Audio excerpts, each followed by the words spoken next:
Okay. Welcome everybody to our fourth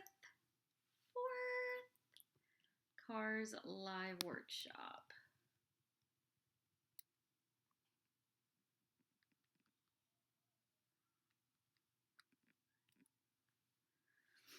I'm a little bit early.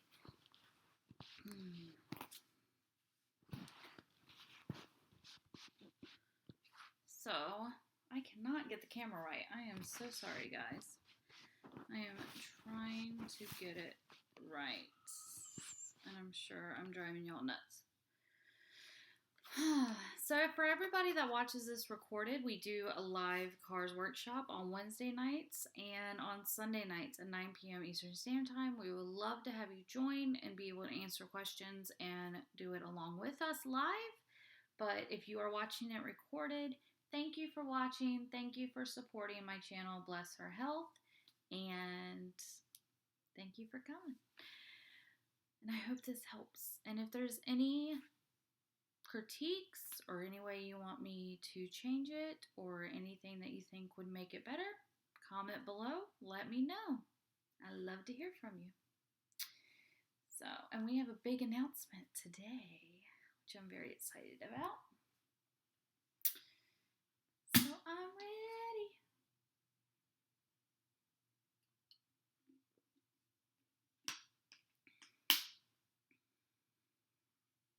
I normally drink water, but I'm drinking Diet Dr. Pepper today because I spent all day at Busch Gardens and I'm exhausted.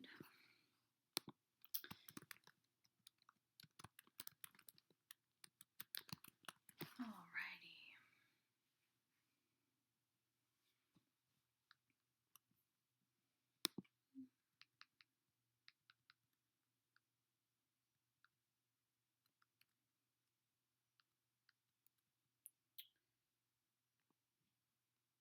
Got a couple minutes until we start, but I want to jump on here early, give people time to jump on.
Yay!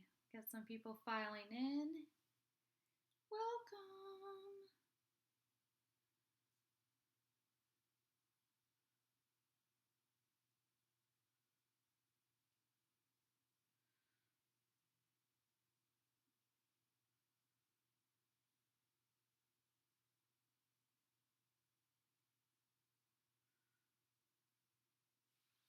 Hey everybody!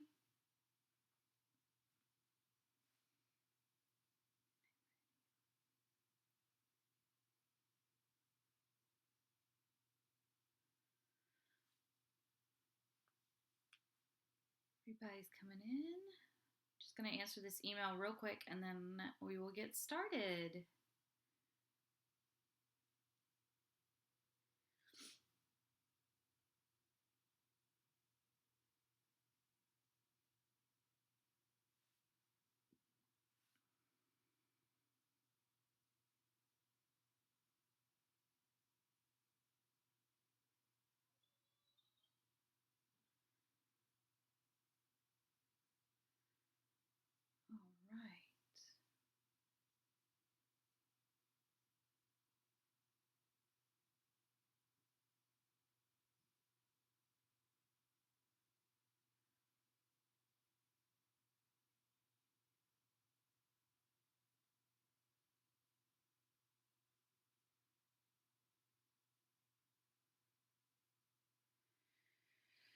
Okay.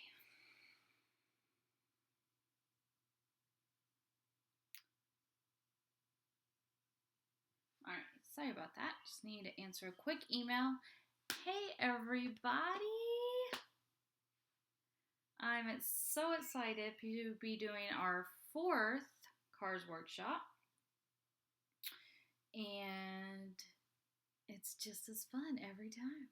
I know y'all think I'm crazy because you don't think cars is fun, but it is.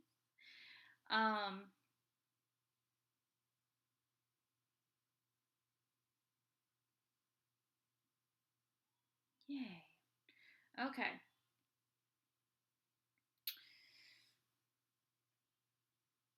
Hello. If y'all will see, there's a chat window right there so you can talk to me live. So send any questions, say hello, introduce yourself. I love seeing familiar faces in here. And it's so much fun getting a same group coming every week and we get to work together and get to know one another. So any questions you have, type them in the chat box and I will get to them and answer them to the best of my ability. And I will tell you straight up if I don't know the answer. But I will try to help in any way I can. And I wanted to tell you guys something real quick. Last week we discussed the old school Princeton Hyper Learning Workbook, which has passages with only a specific type of question following them. And I found that to be very helpful. I have not done them all. I've done 2 of them. I did the main point, purpose, tone of author one. I got 6 out of 6, and I figured that because that was one of my strong points. And then I did one that was retrieval questions, which I know I struggle with personally, and I got 3 out of 6. So it's a good way of doing passages with questions that are the same type of question and getting that practice and also seeing where you're strongest and where you're weakest and how to improve those. So I had told everyone last week that I found this book so incredibly helpful. I mean, it's a very thin book, and I purchased it for quite a little bit of money because I heard such good things about it from somebody on Student Doctor Network. So I told everybody last week that I was going to post it on my website. That I was just going to take pictures of all the pages and post it so y'all could do it too. However, after looking into it, and talking to my dad, I don't think that's the best idea. I think that I may get in a lot of trouble, copyright and so on, of basically photographing and posting somebody else's book online. So here's what I'm going to do. We are going to do a CARS boot camp. And I am super excited for this. So what we're going to do is on Sundays, we're going to continue just doing a passage like we normally do. But on Wednesdays is going to be the CARS boot camp. And we are going to do these specialized passages that have only certain types of questions. And we're really going to dig into strategy of those questions. So like for the CARS workshop, for what we do here on Sunday, we go into a passage. For me, it's completely cold. I've never read the passage. I haven't read the questions. I literally flip a book open, take a picture of the passage and the questions, and post them online. And then I close the book and don't look at it again. So I kind of show y'all my process of reading the passage, what I'm getting out of it, what I'm paying attention to, what I'm not paying attention to, and just kind of hands-on strategy of as I'm doing the passage and as I'm doing the questions of how I'm eliminating answers and how I'm coming to the answer that I come to. We've gotten 2 wrong so far out of 3. We did 3 passages and we've gotten 2 questions wrong. So we're doing pretty good. Not perfect, but pretty good. So that's kind of been the CARS workshop, and I enjoy doing that, and you guys have been getting a lot out of it, which makes me very happy. So we're going to continue doing that on Sundays. Wednesdays are going to change, though. Wednesdays are going to be boot camp. So we're going to be doing these passages from Princeton where the passage has only main point questions, or the passage only has strength and weekend questions, or the passage only has a specific type of question. And we're really going to dig into what is the strategy of these question types specifically and how we can approach them in the best way. And just like I said, with the main point, purpose, author's tone, I do really well at that. And, we've discussed that in other workshops where I will show you how I'm getting the author's tone out of it and how I'm kind of weeding the purpose and the main point out of the passage. So for that passage, I did really well, but then in the retrieval passage, which I know is my weak point because I struggle with going back in the passage and retrieving because I want to rush, and speed, I didn't do so great. So I have my weaknesses. We all have our strengths and weaknesses. So some passages people are going to be better at than others, and that's okay. And I want us to work together like this, but in a more specific structure way and focused on different question types. So since I cannot just straight out give y'all that book, we're going to work through the book together. And I promise y'all it's going to be amazing. So Wednesday nights, 9 p.m., Cars Boot Camp. We're going to talk strategies. We're going to talk training, studying, timing. We're going to work through these passages with the different question types. And then when we finish that, we're going to start timing. So that's when we're going to start doing that. So that's going to be really getting into the nitty gritty of this Cars techniques and strategies. And then Sundays, we're going to do our Cars workshop where we do a passage together and it's more laid back. It's more just working it together and seeing how we're doing it and what we're getting out of it and just Cars practice. Whereas Wednesdays are going to be boot camp. So yay! I'm glad you think that's a great idea. So things are going to be changing here just a little bit. Wednesday night boot camp, and Sunday workshop. Okay? So we're going to try that out and see how that goes. And I will post the passage and the questions for Wednesday like I always do. But I'm probably not going to post it as ahead of time. I'm probably going to post it the day of. So that way, if you want to do it a little bit ahead of time, that's great. But I'd really like us to kind of get into it together and get nitty gritty. Yay! Okay, so Wednesday, 9 p.m. That was it. Eastern Standard Time. Cars Boot Camp. And for the Cars Boot Camp, I will also probably post videos that are recorded as well as the live of just kind of like I did the how I got a 130 on Cars, which just had a bunch of tips. So if I feel like there's a specific tip or if there's a specific strategy that needs to be discussed or there's a specific question that I keep getting, then I'm going to do a quick recorded video, post it on there, and that's going to have its own playlist. So you'll be able to go to Cars Boot Camp, and I'll post when I post those videos and let y'all know. And y'all can just go there and make sure you watch it, and it should help with cars. So we are going to get these Cars passages. We are going to increase our Cars points exponentially. I want y'all telling me that you went and took your MCAT and you got a 130, 131, 132 on Cars. I want them, the MCAT AAMC creators, to be like, wait a minute, did we make Cars too easy? Because why are all these people getting a 130 on Cars? Because we are going to destroy it. And I am super excited for y'all. And we are going to do it together. So Wednesday night, Cars Boot Camp. And Victoria, I got your email. I responded halfway and then saved it to draft because the kids needed me, and I swear my email draft box is like a black hole of emails I got started and never finished. So I'm going to, as soon as we're done here, I'm going to finish my email for you. Yes, Lisa, it is possible. I got a 130 on Cars. You can get a 130 on Cars. I promise you it is doable. And it is going to be so awesome when you do because it's going to make your score skyrocket. Yes, I just want to let you know. So if you guys ever want to email me anything specific, you can either email me at blessherhealth@gmail.com or my personal email at brandytc@gmail.com. Either one works. Anything specific, if you're already applying for med school and you want me to look over your essay, I'd love to. Any MCAT questions, anything studying, schedule, anything y'all want to ask me, I'm there.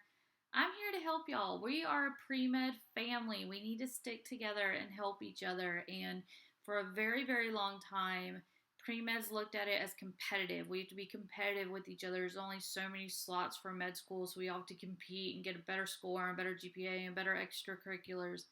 And guys, we're trying. We are sacrificing our time and our energy and our social lives to go into a career where we are wanting to help people. I mean, that should be, and most likely is, the main reason that you want to become a doctor is that we have a true passion for helping people. And yet, there's a lack of pre-meds helping each other, and it drives me absolutely bonkers. So, I am pre-med. I have always been pre-med. I have a desire and passion for helping people. I am here for y'all. I want to help y'all in any way I can. So if you need anything or want anything, or even if you want to vent because you've had a bad day, or you went into your advisor and they gave you the "you're most likely not going to get into med school" speech. Anything, like, vent to me, talk to me, ask me questions. I'm here. I'm your friend. I'm pre-med. I want to help y'all, and let's all stick together. We're family. Y'all are my family in this horrible, long journey. And yes, please send me your essays. I would love to read them and give any critiques or any suggestions that I possibly can. My biggest thing that I will say with personal statements, I've been working on mine forever. I have a file on my computer. Whenever an idea or a sentence comes to my head, I will either just jot it down randomly or I'll plug it into my idea. But the thing is, with personal statements, these people are going to be reading thousands of them. So your passion and your drive and your personality needs to come through. They need to read that and go, wow, I want to meet this person. And I would love to read yours and let you know what I think. So, yay!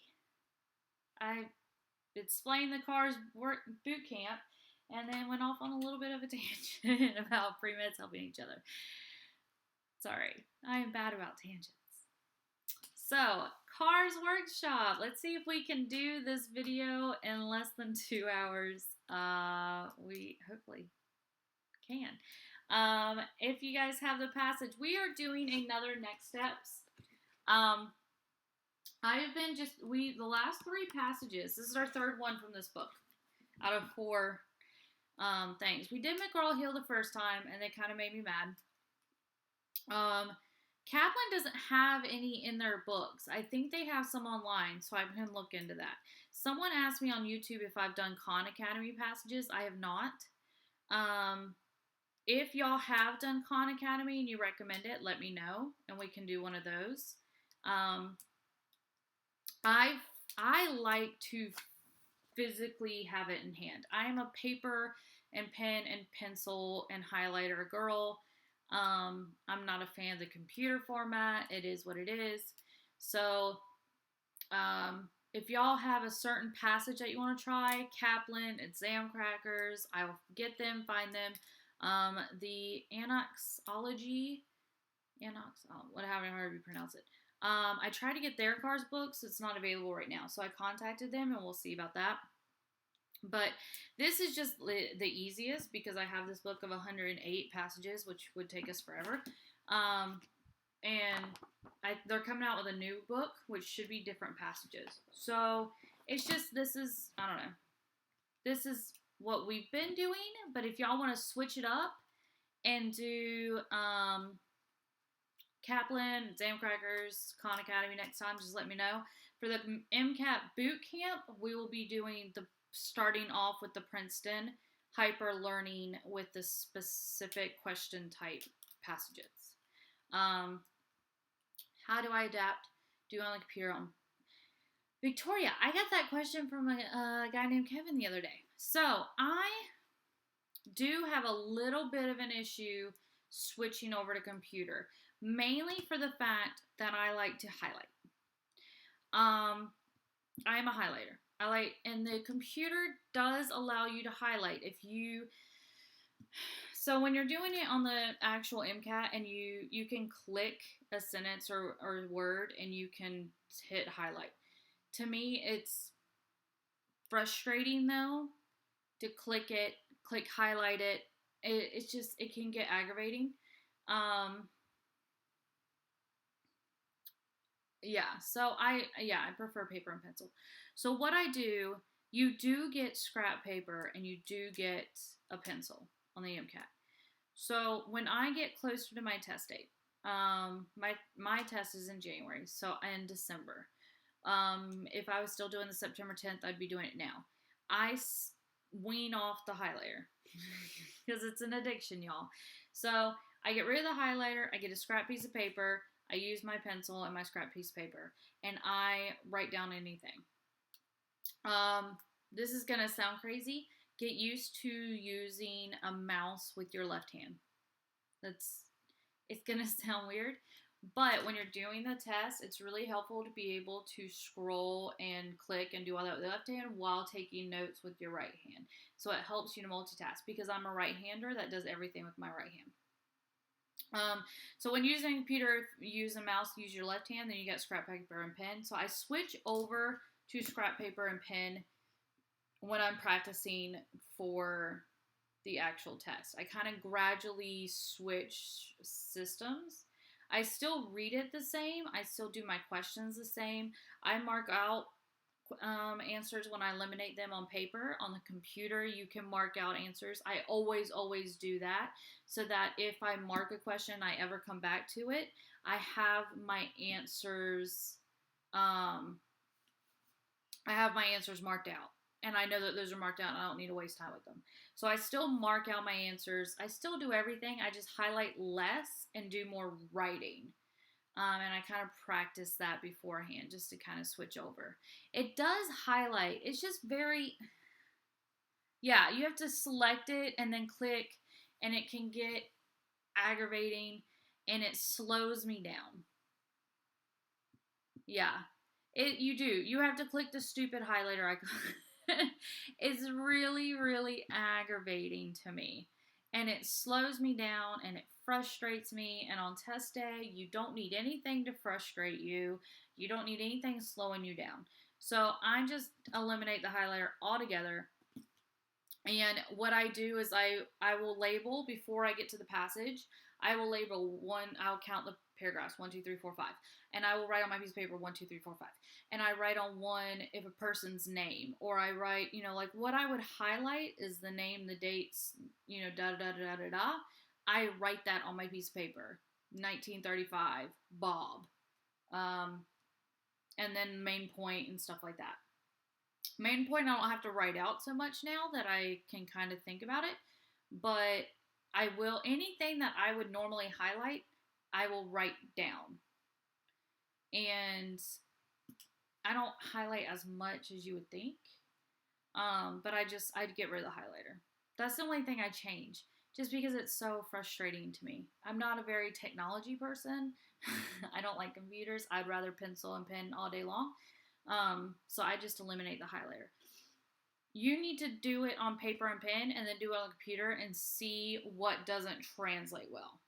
For me, if I went over to the computer and did my exact same system, I know that I can't do the exact same thing because the highlighter frustrates me and slows me down.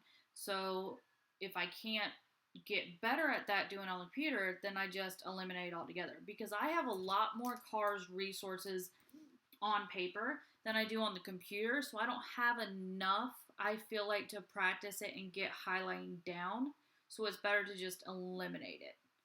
So practice one, practice another, and see where you're getting hung up. And then either eliminate that or transition it or strengthen it. You do need to practice both so that you can be prepared because it is computer format and that can be, kind of aggravating if you're not a computer person. But definitely just try it out and just try different things. I mean, everyone's different and everyone's going to have a different technique and different struggles and different frustrations. So whereas the highlighting thing for me on the computer is an absolute nightmare, it might not be for you. It might actually be easier. So just, practice it and see where you're getting hung up and if you're getting hung up at all. And if you do better on computer, then yay you, because yeah, it's on computer. So that's what I do. I eliminate highlighting. And I start practicing that I would say within 2 weeks of my test date, minimum. Once I'm in my crunch zone, that's when I'm really transitioning. And that's why if I have practice tests, like I did the McGraw-Hill practice exam because it was on paper. I do all my paper practice tests first and leave all my computer ones for last so that I can kind of get more and more used to that system. So it's a transition, especially for us people that like paper and pen better.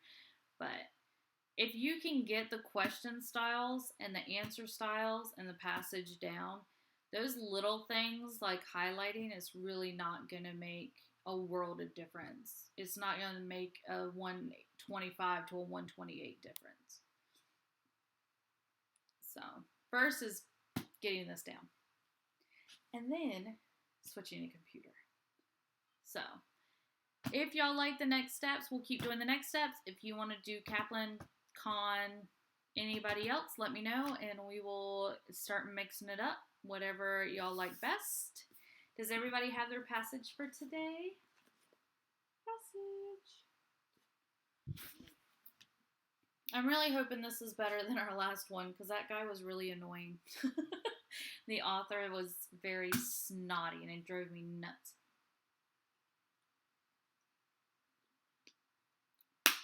I'm usually hydrating with water, but this is Diet Dr. Pepper because I've been at Busch Gardens all day and I'm like 20 shades of exhausted. So, yay! Let's see if we have a snobbish dude this time or if we have somebody nice and pleasant. All right, so we are doing passage 5 of the next steps, section 1. If you have this, it's the book, the old 108 passages, old 2015. And it's talking about pottery. Yay! All right. Pottery shards found archaeologically in colonial sites.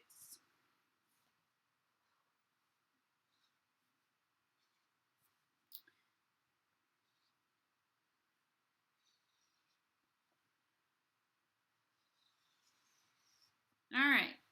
So our first paragraph is one sentence, which is short, sweet, to the point, giving us the purpose of the pottery shards.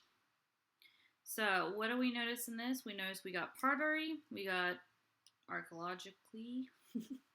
I am terrible at pronouncing things, y'all. I don't know how I'm going to be a doctor with all the medical terms, but I'm working on it. We got colonial sites, and then we have their purposes. We got dating, we got cultural, economic, in the areas that are used, and manufacture, trade, distribution.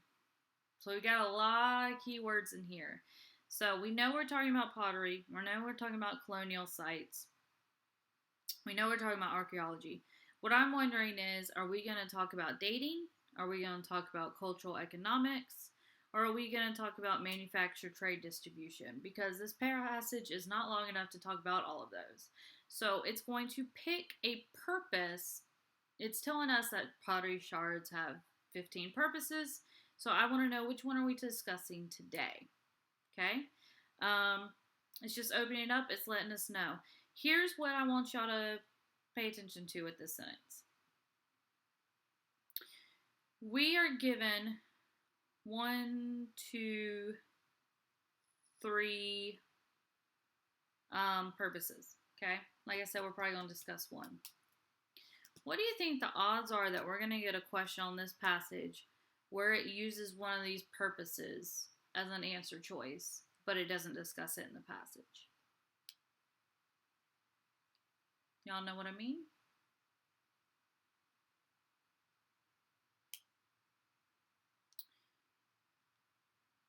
Here's what you want to watch out for the first sentences of a passage.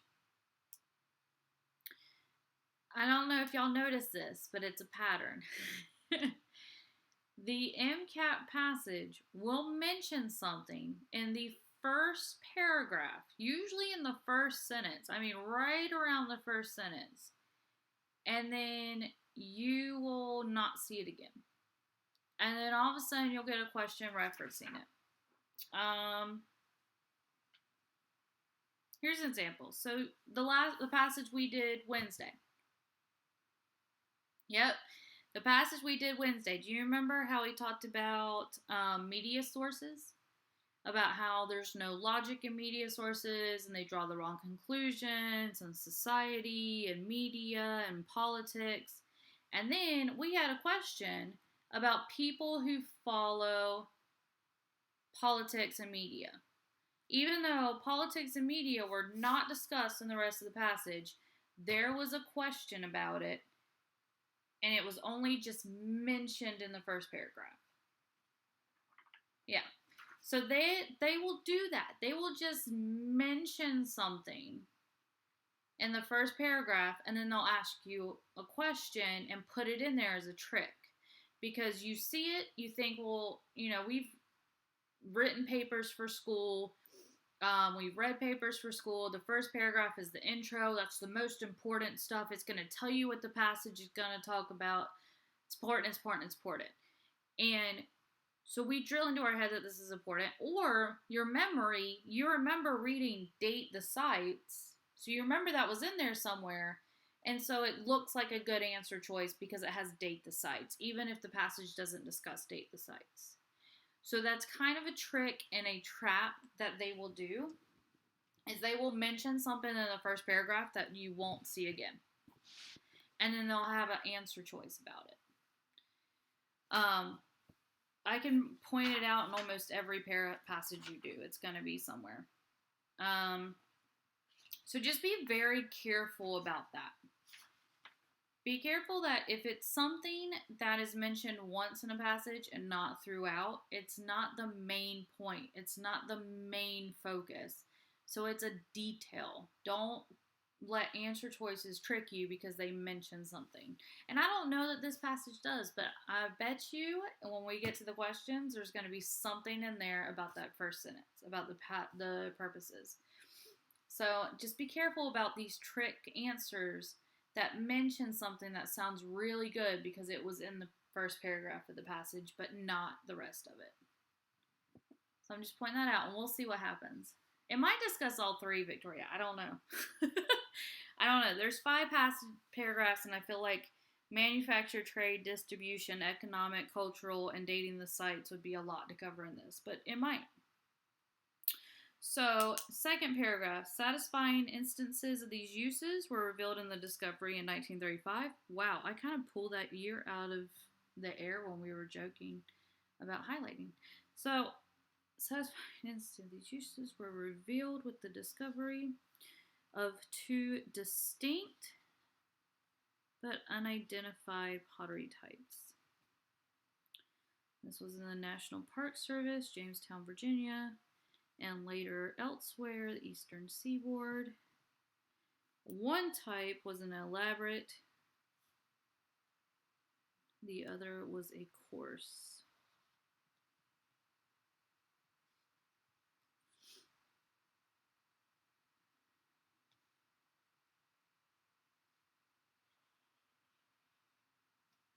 Use red paste was heavily tampered with a gross water-worn gravel or grit. Included in the latter components of large baking ovens. Okay. I hope y'all are seeing patterns. I'm really hoping that for those who have been here a couple times that you're starting to develop these patterns because I promise you they're there. And once you see it, it's like the magic eye. Do y'all remember the magic eyes where it looked like nothing, but then once you saw the image behind it, you couldn't erase it. It was there. Every time you looked at that picture, you saw that sailboat. It was stuck. I'm really hoping that this is Cars Passages for you. Yes, Rain, compare and contrast. MCAT loves compare and contrast. If you see something that says there are 2 different things, you better be taking note. And I'll tell you the best way to do this is, I should have scrap paper, but I don't. Make a simple chart on your scrap paper. Put one on one side, one on the other. So we would have the weird S word on one side. We had this with the other passage with the he said, she said. And then the other one is the kitchen thing. So on one side we have elaborate in yellow. And then on the other side, we have coarse, red paste, and it has gravel grit.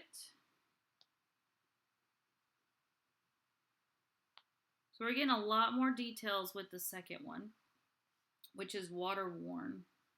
I don't know if that's important. Water worn, and then we have baking ovens. Okay. Yep, there's my little chart.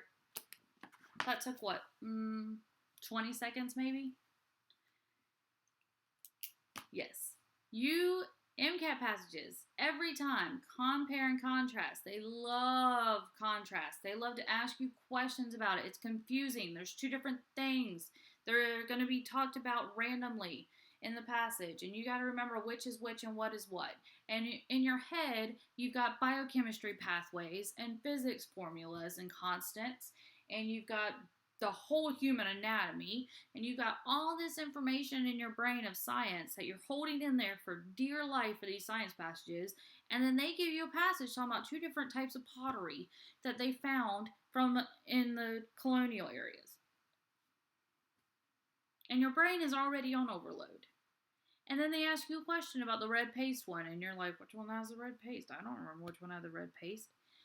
Yes, it's confusing. Your brain is full of facts and information, and they're trying to throw even more at you. And they love, love, love it. I love that I drilled that into your brain ring. Yes, compare and contrast. And I'm not saying that every question of the passage is going to be about these two different types. The rest of the passage might not even be about it, but it might. But anytime you see contrast, anytime you see two different people saying two different things, anytime you see two different side viewpoints, like we had the gay marriage, anytime we had two different types of fallacies with premises and conclusions, we had the gay marriage argument, anytime you see a contrast, your ears should be perked up, you should be making note of it. And I mean, a chart like that, or just simply highlighting it or just noting it. Put a star by it. Hey, two different things. Anytime. Perk up. Red flag. Need to pay attention. So I'm hoping y'all can see the pattern. I know that I'm a little crazy, and I'm sorry about that. But I get excited when I see these things because it's a pattern. And I get so excited when I see the pattern because I know what to expect. I know it's coming. I'm starting to build my confidence. And that's what I'm hoping for you guys. That the more you see the pattern, the more you see the same questions over and over and the same passage types over and over. And they're dressed up in different ways where you have a snobbish guy talking about logic and you have this guy talking about colonial pottery. And you're like, how is this the same thing? They're completely different. But it's the same. And once you start seeing the passages and the questions as the same, you're going to get better and better at them, and you're going to get excited for them because you're going to be like, I know how to do this, and I know how to do these questions. Oh, thank you. I'm not crazy. Yes, I'm so helpful. I'm so glad that this is helpful. And that's why people think I'm crazy. I'm like, Cars has a template. It has a pattern. Once you figure it out, you're good to go. And people think I'm insane, but I'm telling you, you see it, and y'all will see it, and the more you do it, the more you're going to see it, and you're going to love it. And you're going to start to love cars so much because it's going to be your highest scoring section of the MCAT, and you're going to be like, yay, cars. Now, right, you might not be yay cars right now, but someday you will be yay cars, and I will be like a proud mama. So, we're going to go to paragraph 3. And I'm thinking they're going to talk about these two different types of pottery, but we shall see. All right, yep. Okay, so here we're talking about, see, I'm already confused. Exactly, know the strategies. I'm hoping that you guys are picking up on this. First sentence, not even the whole first sentence. I haven't read the whole first sentence. The first part, we have the S pottery is a red earthenware. Now, here's why this is confusing. Because if you look up, if you didn't do your little chart thing and you didn't pay attention, it said that that one was yellow and it used the word, and it said the other one was red and that it was components of large earthen ovens. So here he's using similar or the same words to describe two different potteries. So now we're getting confused, which is why you need your chart and you need to understand that we're separating them. So even though in the first paragraph earlier he said it was yellow, now he's saying it's red. And it's coated with a white slip through which designs have been incised. Okay, so now I'm adding to my chart. You know what? I'm going to add to the chart after I finish the paragraph. That'll be a lot quicker. So we have an amber lead glaze imparts a golden yellow to the slip-covered portions and a brownish amber to the exposed red plate. Then we have, here we go, the gravel tampered ware. Now, if you're not confused about which one's the gravel tampered ware, that's the second one, because up here it says it was tampered with a gross water-worn gravel or grit. See, they're trying to confuse us. Well, we're not going to let them because we're smarter than this. So the gravel tampered ware is made of a similar red burning clay and is remarkable for its lack of refinement. So we got to compare and contrast. One has designs that have been drawn on it. It's got all this amber and it's all beautiful. And then the other one has a lack of refinement.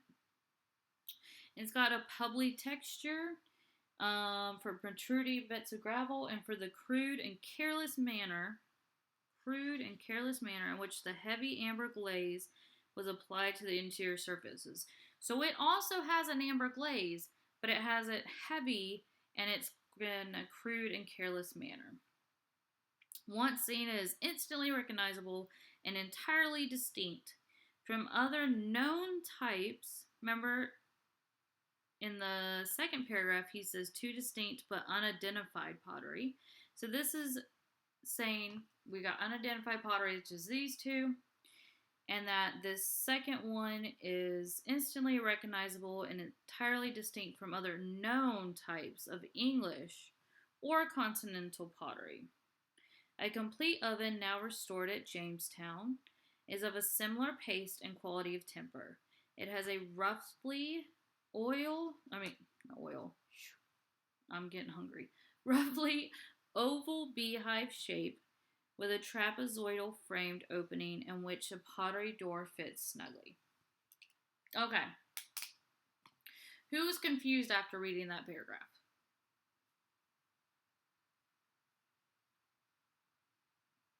I know I am.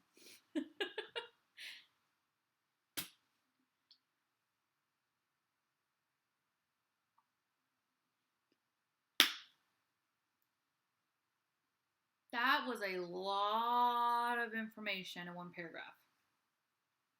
It was a lot of information. And on top of that, it's a lot of information about two different things. And they're starting to blend together because they're red and it's pottery and it's old and we're confused and it's all kind of mushing together in a sea of confusion. So, we go back to our chart. We make some more notes so that we can know that the first one is red earthenware. Earthenware. We know it has a white slip. It has designs.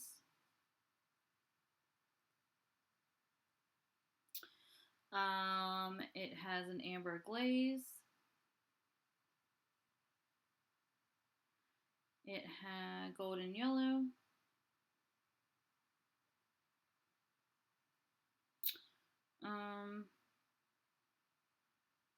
All right, now we go to the other one. We got red burning clay.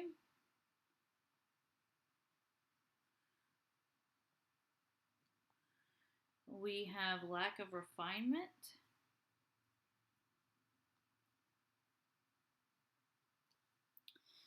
We have pubbly texture.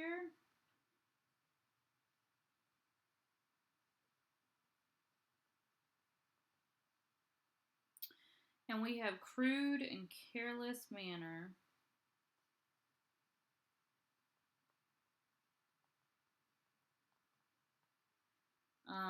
Of heavy amber glaze.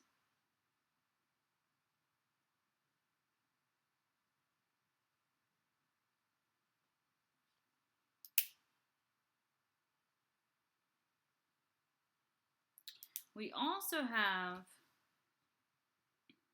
it said, once seen, instantly recognizable, entirely distinct from other types of pottery.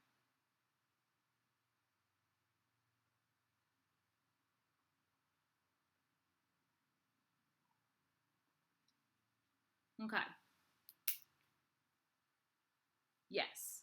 So we got a little bit of details about the first type of pottery in the first two sentences. So what I notice so far. Okay, here's my chart. Oop, I need to go this way. I have a lot of details about one type and a few details about the other type. Okay, so we're leaning really heavily on this type. Really heavily on this type. So, here's where I'm perking up and thinking. This is where my brain is going. My next step.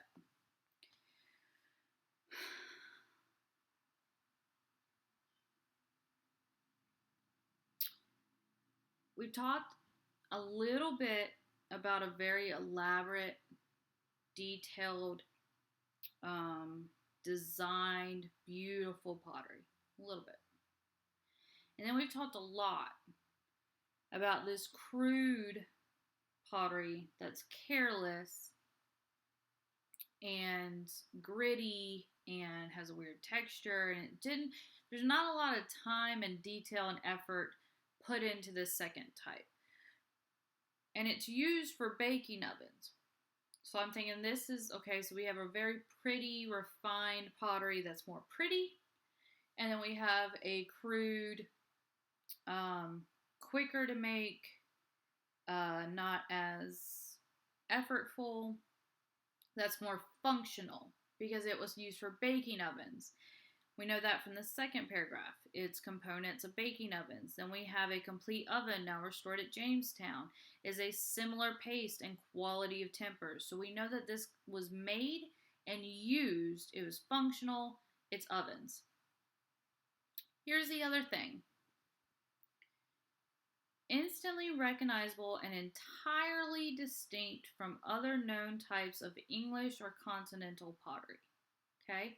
This is where my wheels are turning. Because we're in colonial sites, Jamestown, Virginia.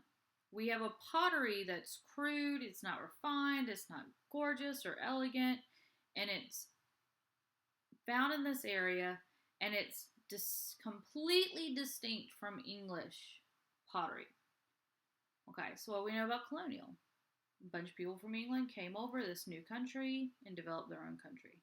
So now I'm kind of thinking, all right, well, maybe this first type of pottery is English. It came over on the boats, and it was from the English people, and that's why it's all refined and designed and all pretty and ooh. And then this crude, functional pottery maybe came from the colonial people, and that's their own because a whole new civilization is living there. I'm probably jumping ahead 20 steps. I don't expect you to jump ahead 20 steps. And sometimes it's not even needed. And sometimes I can be wrong. I could be reading and be completely wrong. But I'm explaining where my thought processes are going. And I like to read and pull out sentences or pull out things and kind of guess where the passage could be going. Because even if the passage doesn't go that way, there could be a question that goes that way. As in, what would strengthen this, would support or refute this passage. This would strengthen or weaken. Those kind of questions require you to take something outside, that something wasn't mentioned in the passage or wasn't a part of the passage or wasn't maybe was the next step but hadn't gotten there yet, and what if it was there. So being able to kind of go ahead a little bit and guess and kind of see, following that trail, yellow brick road of seeing where this passage is going and where it's leaning towards, can help you navigate some of those questions. And it's honestly, it's a gut thing. I mean, it's a skill that can be learned. It's not like I have magical cars powers, but it's just something of picking up on usually sentences that are out of place. And what I mean by that is, and we've talked about this before, that's usually how you can get the author's tone and attitude.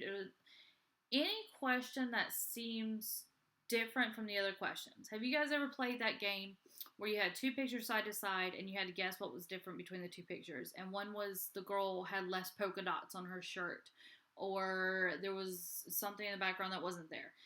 What's the difference between these? Something, or one of these is not like the other and there's 3 triangles in a circle. I do those with my kids now because they're learning shapes and all that stuff. So one of these is not like the other. Which one is different? Which one is not? Anytime you see a sentence in a paragraph that doesn't match the rest of the paragraph, pay attention. It might not be used, but usually, here's the thing with MCAT cars passages. They don't throw things in there for fun. They're not like, I need something fluff. It's not like they're like, okay, well, I need so many words, like what we do with our papers for college, where it's like, oh, I need 500 words. Let me throw some fluff in there and some adjectives.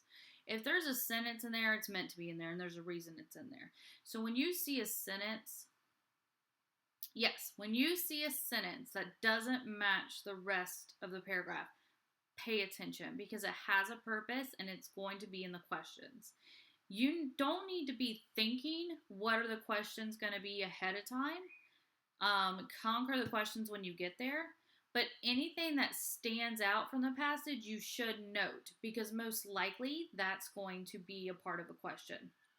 So, for example, the first sentence, we have the purposes of the pottery. Second sentence, we have there's 2 different types of pottery. So we got to compare and contrast. Third sentence, we have again a compare and contrast, but it's very heavily cited to one side. And then if you look at the paragraph, and I mean really analyze it, we've got description of the pottery, description. This one's smooth, this one's rough, this one's yellow, this one's red, da. Then we have, once seen, it's instantly recognizable and entirely distinct from the known types of English or continental pottery. So now we don't have something that's giving us a description as in color, feel, shape. When you look at a box, that's a brown box, it's square, it's this big. It looks like the boxes UPS uses. You know what I mean? It's taking it one step further, because it's saying it's definitely recognizable and it's different from other types. And then he talks about an oven. So those last 2 sentences kind of veer to the right. We're describing the 2 types of pottery based on their colors and their shape and their textures, and then all of a sudden, well, this one's really different from all the other pottery in the world. We're veering. And then they describe the oven, and that it's similar to that second one, and then goes into the shape and all of that. So anytime a passage kind of veers off a little bit, pay attention. Because when it starts turning, when the car starts turning, you need to pay attention, because there's a reason it's turning and there's something important about that. Okay. That might not make a lot of sense now, but it's just like the compare contrast. It's good. Yay, it does make sense. Okay, good. Because I was getting a little nervous. I wasn't making sense. So anytime, and I mean, these are just things that your ears should be perking up. Have you, and I know I always say that ears perking up. Have you seen a dog? A dog always has floppy ears 24/7 until they hear something strange and then they perk up. So you need to be reading and la-di-da-di-da-di-da-di-da. Then all of a sudden the car takes left and you're like, okay, now I should be paying attention. Now something's about to change, whether it's the author's tone or, okay, for example, what was it? I don't think it was, McGraw-Hill, the first one we did, where we were talking about Spanish morals and then graffiti, and then all of a sudden that paragraph that was all emotional, and we were like, that's weird. These other ones were informational and factual, and they had dates and names and locations, and then all of a sudden he's talking about our lost dog and our school and playing basketball with your friend and saying the word you a lot. And I was like, hey, pay attention. He just completely changed his writing style at the end of this passage. And it was because he had switched from informational to persuasion. So anytime there's that switch, anytime there's a sentence that just doesn't feel like it's flowing as well, anytime you're reading something and it's flowing and flowing and flowing, then all of a sudden it kind of veers, you need to just kind of pay attention.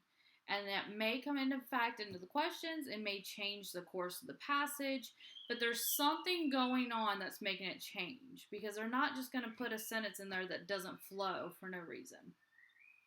So we're going to keep going to passage and see if that is going to be a question sentence, or if that's or for the passage is about to change gears, because that's another reason that they do that.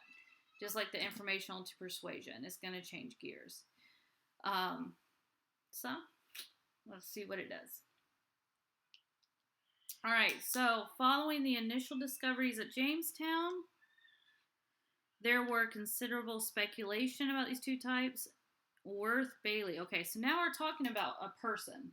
Now we're no longer talking about pottery. Now we're talking about a person. Worth Bailey, then museum technician at Jamestown, was the first to recognize the source of the first one as Devonshire. Okay, I don't know where Devonshire is, so I'm hoping that kind of elaborates a little bit more, because right now I have no idea what they're talking about. I know we're talking about the first one. So Worth Bailey, he worked at a museum in Jamestown, recognized the source of the first one as Devonshire. Bailey also noted that the oven and the gravel-tempered utensils were made of identical clay and temper. However, in an attempt... Okay, that's another thing. If you see the word however, pay attention. Because he's about to contradict himself or contradict the person, or there's a contradiction. Compare, contrast, contradiction, pay attention. So, the oven and the utensils were made of identical clay and temper of the first one. So, the second one's made of the same clay and temper as the first one. However, in an attempt to prove that the earthenware was produced locally, he assumed, I'm paying attention to that assumed word. I'm actually going to underline that, because usually we don't say the word assumed in a good way. If y'all know what I mean. My mama always said if you assume something, you make an ASS of you and me. So the fact that there's a lot of keywords. He recognized the source of the first one. He noted that the oven and utensils were made of thing. And now in an attempt, he said in an attempt to prove, he assumed, perhaps because of their crudeness, that the utensils were made at Jamestown. Okay, see here I'm like, woo, neon lights, because that's where I thought this was going.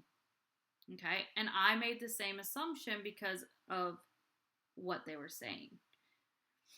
So, this led him to conjecture that the oven, having similar ceramic qualities, was also a local product. He felt in support of this that it was doubtful so fragile an object could have survived a perilous sea voyage. Okay. Just read another paragraph. We have the comparison of these two pottery. Now we've got this museum guy, Worth Bailey, saying that the first one was Devonshire, which I'm assuming that's England, maybe.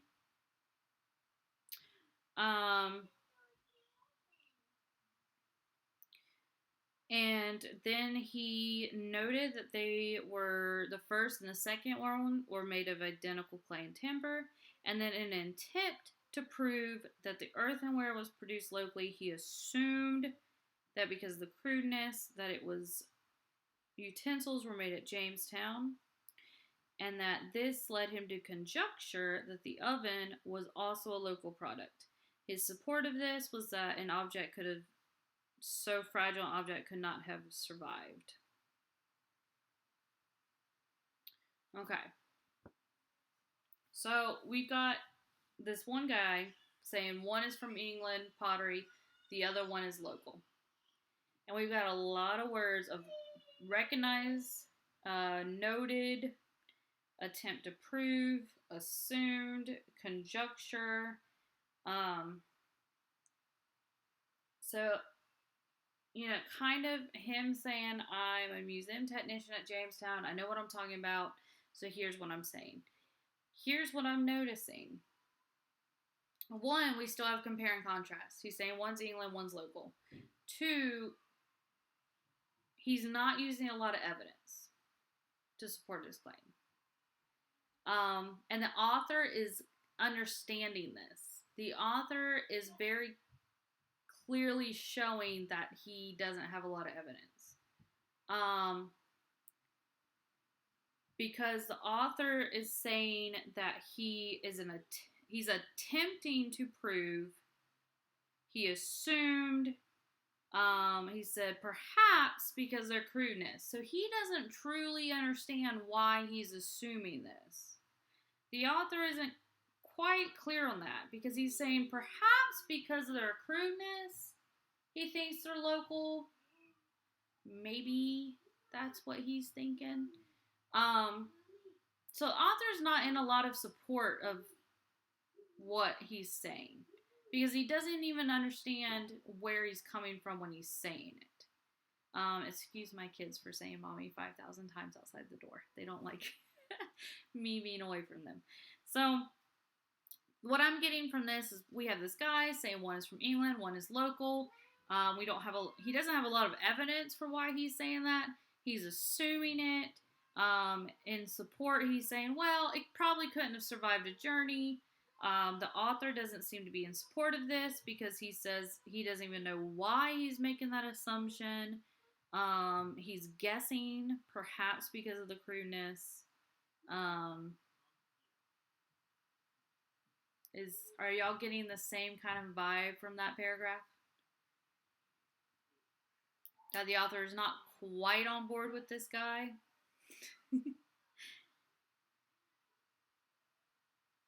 Okay. Just the words he's saying, the assumption, perhaps. I'm just getting a almost compare and contrast again. I'm getting a contrast of the author and Worth Bailey. Because the author isn't very strong in his words of support for this guy. And so I'm adding to our little chart thingy Devonshire for the first one. Because he said he was the first to recognize the source of the first pottery as Devonshire, with quotation marks. So if he was the first to recognize that is from there, that means that further people after that recognized it, that it was correct in recognizing that it was from there, but then he starts making assumptions about the second type. So I feel like the author supports the first one, that yes, these are from England. He was the first to recognize it. If I'm the first to recognize that the shirt's blue and you recognize the shirt's blue and somebody else recognizes the shirt's blue, then the shirt's probably blue. He didn't say he assumed it was from Devonshire. So I'm including Devonshire on that list based on the way that he said that. I'm not going to add anything to my other side of my list because it doesn't seem like the author has a lot of support of him. But I would make note, Worth Bailey, second Pottery, local, and would write assumption. That's what I would write for him. I'm showing y'all what I would write on my scrap paper because we were talking about transitioning from paper and pen to computer test. So for a computer test, I'm using scratch paper, whereas like for our other passages, I just highlighted. If I'm doing the computer test, I don't have the luxury of highlighting because I don't like how they highlight. So I would make a chart comparing the two, and then I would write a little note over here, which I would probably have 4 written next to it for 4th paragraph, of Worth Bailey, second Pottery, local assumption. I might also make a note that the author, I would like write author, circle around it with an X, like author disagrees or authors doesn't support him. Just some sort of note that shows there's contention between the two. So, next paragraph, we have since these opinions were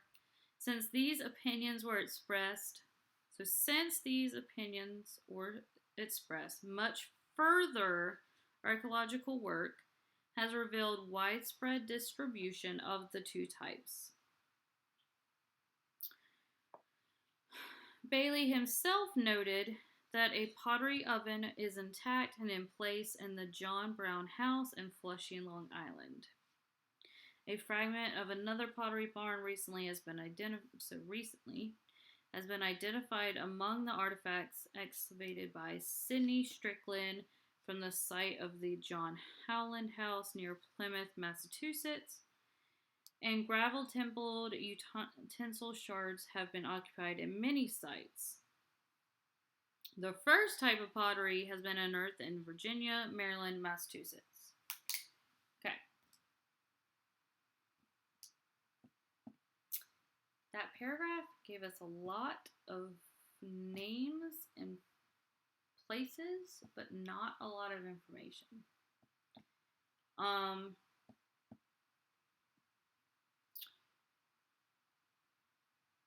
What I would note of this is it's both types of pottery all over East Coast, Northeast Coast of the United States. That's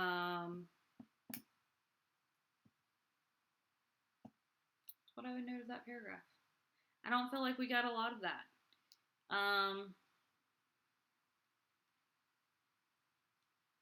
It doesn't really matter to me that Bailey noted that there was an oven intact in somewhere. I mean, if Ray noted that I'm wearing a blue shirt, I still have a blue shirt on. It didn't change the fact that I'm wearing a blue shirt. So the fact that he himself noted that there was a pottery oven in Long Island doesn't tell me much about Bailey. That doesn't give me an opinion or an attitude about him. All I'm getting from this is, one, that there's examples of both types of pottery all over the East Coast of the United States, Northeast Coast, where all the colonies were. And 2, that these were found after Bailey gave his opinion. So we have, since they were expressed, further work revealed widespread distribution, and then he used the word recently. So Bailey said something, now we're finding both types all over. That's all I'm noting from that paragraph. I feel like some paragraphs give you a lot of information, and some just don't.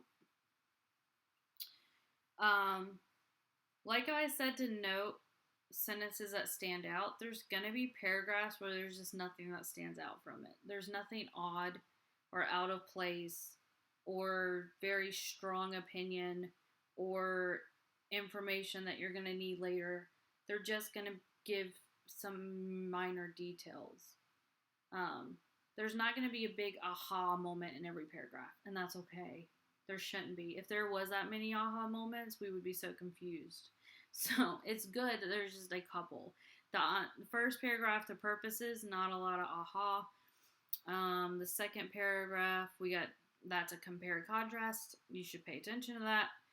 The third paragraph, we have a sentence that kind of was confusing and out of place, which was talking about where this pottery came from. And that's where the passage switched gears. And we've got Worth Bailey over here assuming that the crude was local. And the next paragraph doesn't really tell us that much. So we're going to see how this ends, and then we're going to get to work on these questions. All right, so such a wide distribution of either type implies, okay, so here we're finding out why the fact that both types were all over is important. Because, I mean, they're both all over. What does that tell us? Now we're going to find out. Such a wide distribution of either type implies a productive European source for each, rather than a local American kin in a struggling colonial settlement like Jamestown. Bailey's attribution of the first type to Devonshire was confirmed. We got confirmation that he was right in 1950 when J.C. Harrington of the National Park Service came upon certain evidence at Barnstaple in North Devon, England.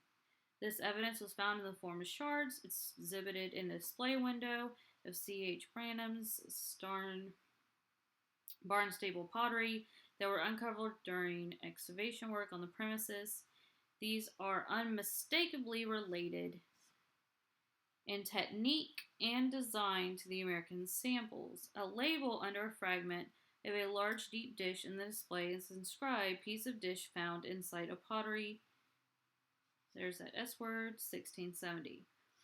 This clue opened the way to further investigations, the results of which relate the first pottery, the second pottery, and the ovens to North Devon, New England towns, and to a busy commerce in earthenware between Barnstaple, Bedford, and the New World. All right, that wrapped it all up for us in a nice, pretty bow. That is a perfect conclusion paragraph right there. So, they're both from Europe, both types of pottery. There's no way that one location in a struggling colonial settlement could have gotten their pottery all over the East Coast. Basically what he's saying. So, the fact that one place couldn't have made that much pottery and spread it all over America, and then it was confirmed that the first pottery was found in England. And then we also have that there was results that relate the first, the second, and the ovens to New England towns and commerce. So there's two different types of pottery. It was found in colonial sites. They're two very distinct. One is fancy smancy, one is crude. Worth Bailey made an assumption that because the second one was crude, that it was made local, when in fact, evidence shows that both types of pottery are from Europe. Yay! There's the passage for you. We don't have a lot of opinion or author's tone, other than the fact that he didn't really believe Worth Bailey and wasn't a fan of Worth Bailey. And he did that and when he talked about him, and also when he proved that he was wrong.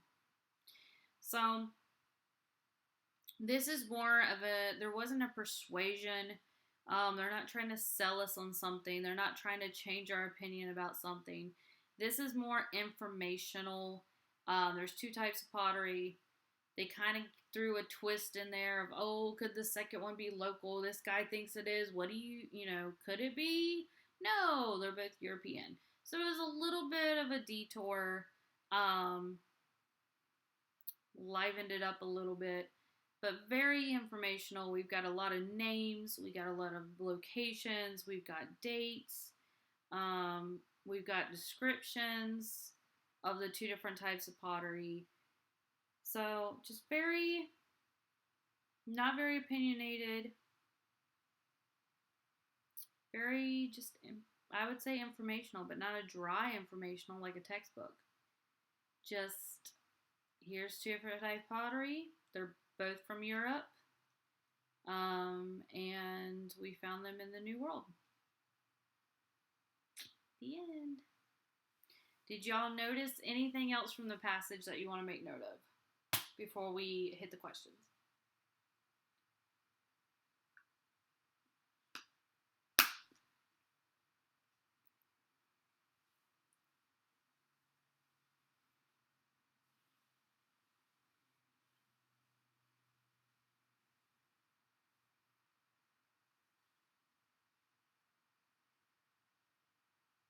I feel like this is a very to the point passage. Other than the confusion between the two pottery. Other than confusing. Yay, Rain! Let's do the questions. She is confident and ready. She's excited. I think the confusion could possibly be the first sentences of the purposes or the two different types. But I think we're all ready. Okay, so we're going to go straight to the questions. In the third paragraph, the author uses the phrase instantly recognizable, entirely distinct in order to. Y'all, so excited when this stuff like this happens. Didn't I tell you to pay attention to this question or this sentence? I said this is an odd sentence. It's out of place. Pay attention to it. Yeah. See, I'm telling y'all, when y'all start doing a lot of this, you're going to recognize these things. I told you to pay attention to that sentence, and it came back, and it bit us on the butt. So, it's not going to bite us on the butt because we're going to get this answer right.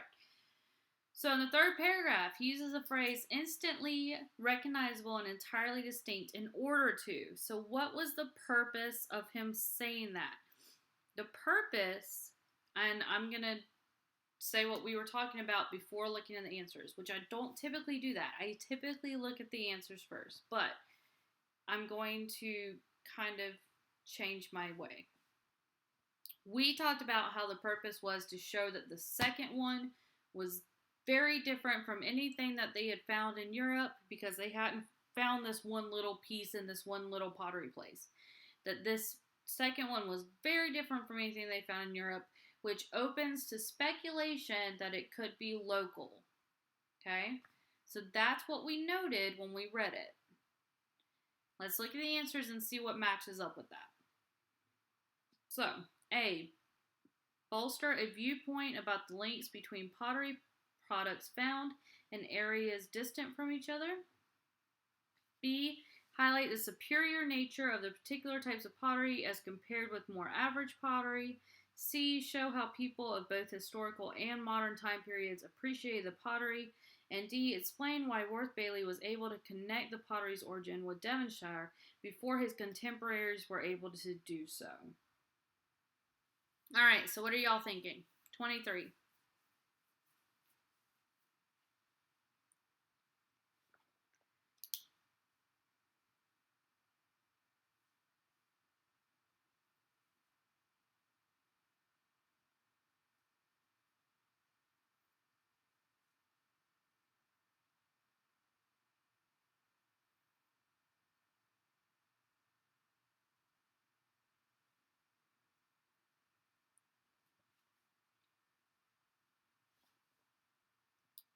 What did y'all put for 23?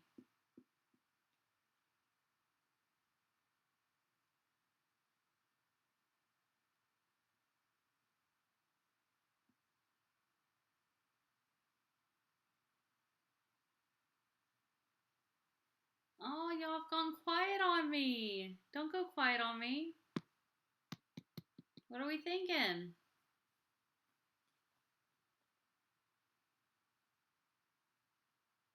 Okay, we're getting a little confused. All right, we got some B's. Y'all are a little hesitant with this one.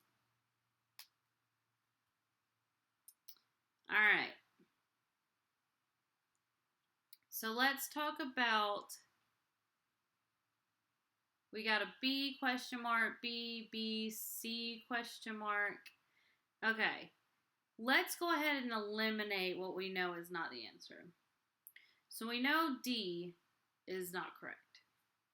Because D says explain why Worth Bailey, which is tempting because Worth Bailey was immediately discussed, was able to connect the pottery's origin with Devonshire before his contemporaries were able to do so.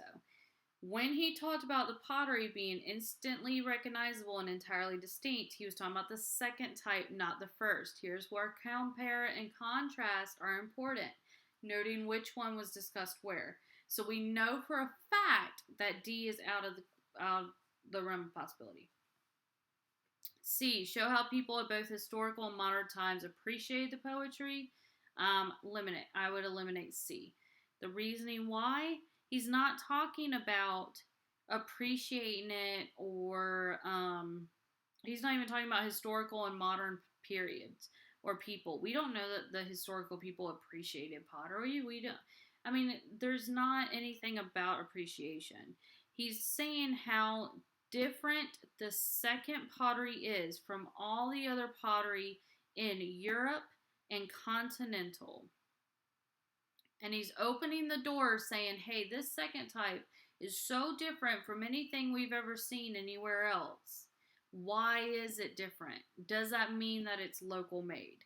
So that doesn't necessarily talk about appreciating the pottery.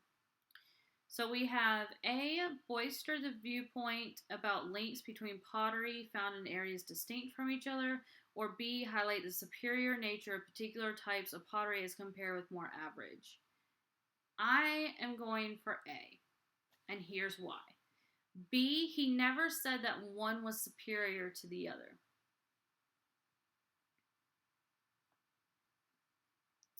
Yes.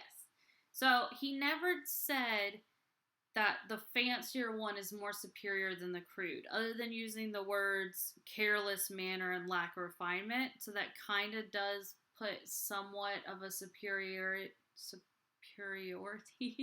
Cannot pronounce words, people. With the first type. And that's what makes it so different from the second. But he's not.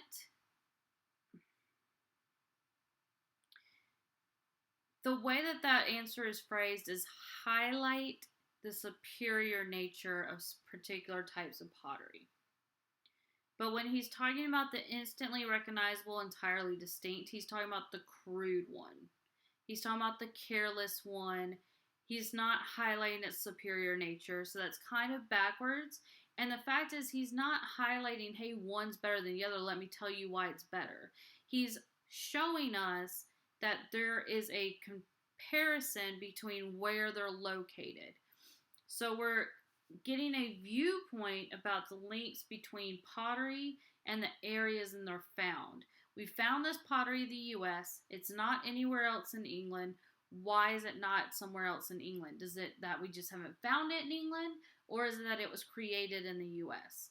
That's what he is opening the door for, and then starts going through that door with Worth Bailey. So he's transitioning from comparing the two potteries to why is a second pottery not found anywhere in England? And that's where the transition in the passage is going. And Worth Bailey says, well, that's because it's made locally. So he's bolstering a viewpoint about links between pottery and found in areas distinct from each other. I'm going with A. Y'all might be right with B, though, because y'all know I've gotten a question wrong or two, and it's frustrating, but it's happened. But that's why I'm leaning towards A. Okay, so number 26, Roman numerals. Okay, one thing that I do with Roman numerals is I go to the answer. Okay, so before I read the question, the Roman numerals, I will kind of look at the answer choices to see if there's something, a certain order that I should do the Roman numerals in, because it's just like eliminating answers in a regular question, except for sometimes you don't have to eliminate them all. If I go to the answer choices and I see that number 3 is in every single one, then I know number 3 is an answer and I don't even need to bother with it. If I know that number 1 is mentioned once, then that is an easy to eliminate one. It might actually be, or no, it's the opposite. So if it's mentioned a lot of times in the answer, so if number 2 is in every answer but 1, then number 2 is where I want to look, because if I can eliminate that, that limits me to one answer, and that's a lot easier. Whereas if number 1 is only mentioned in one answer, most likely it's not as important. So the first thing that I notice with this is you have number 2 3 times, you have number 3 3 times, and you have number 1 3 times. They're all evenly distributed so that we don't get any help from the answer choices of where to focus our time. So we're going to have to do every single one equally. I'm not sure if that made sense. But sometimes, like if you go to the answer choices, they might help you know where to pay attention and where not to. So for number 26, what if true would bolster the conclusion, so we want to increase it, that some of the pottery described in the passage had a European origin. Okay. If true, would help our conclusion that the pottery in the passage had a European origin. Number 1, the S words, that's our first pottery, artifacts being excavated in Europe with styles similar to the colonial pieces. Number 2, discovering similarities between colonial from archaeological sites and contemporary English pottery in private collections. And number 3, a letter dating from colonial times stating that the pottery manufactured in colonials was similar in appearance to the pottery available for purchase in England. What if true would bolster the conclusion that some of the pottery had a European origin? What are y'all thinking for this?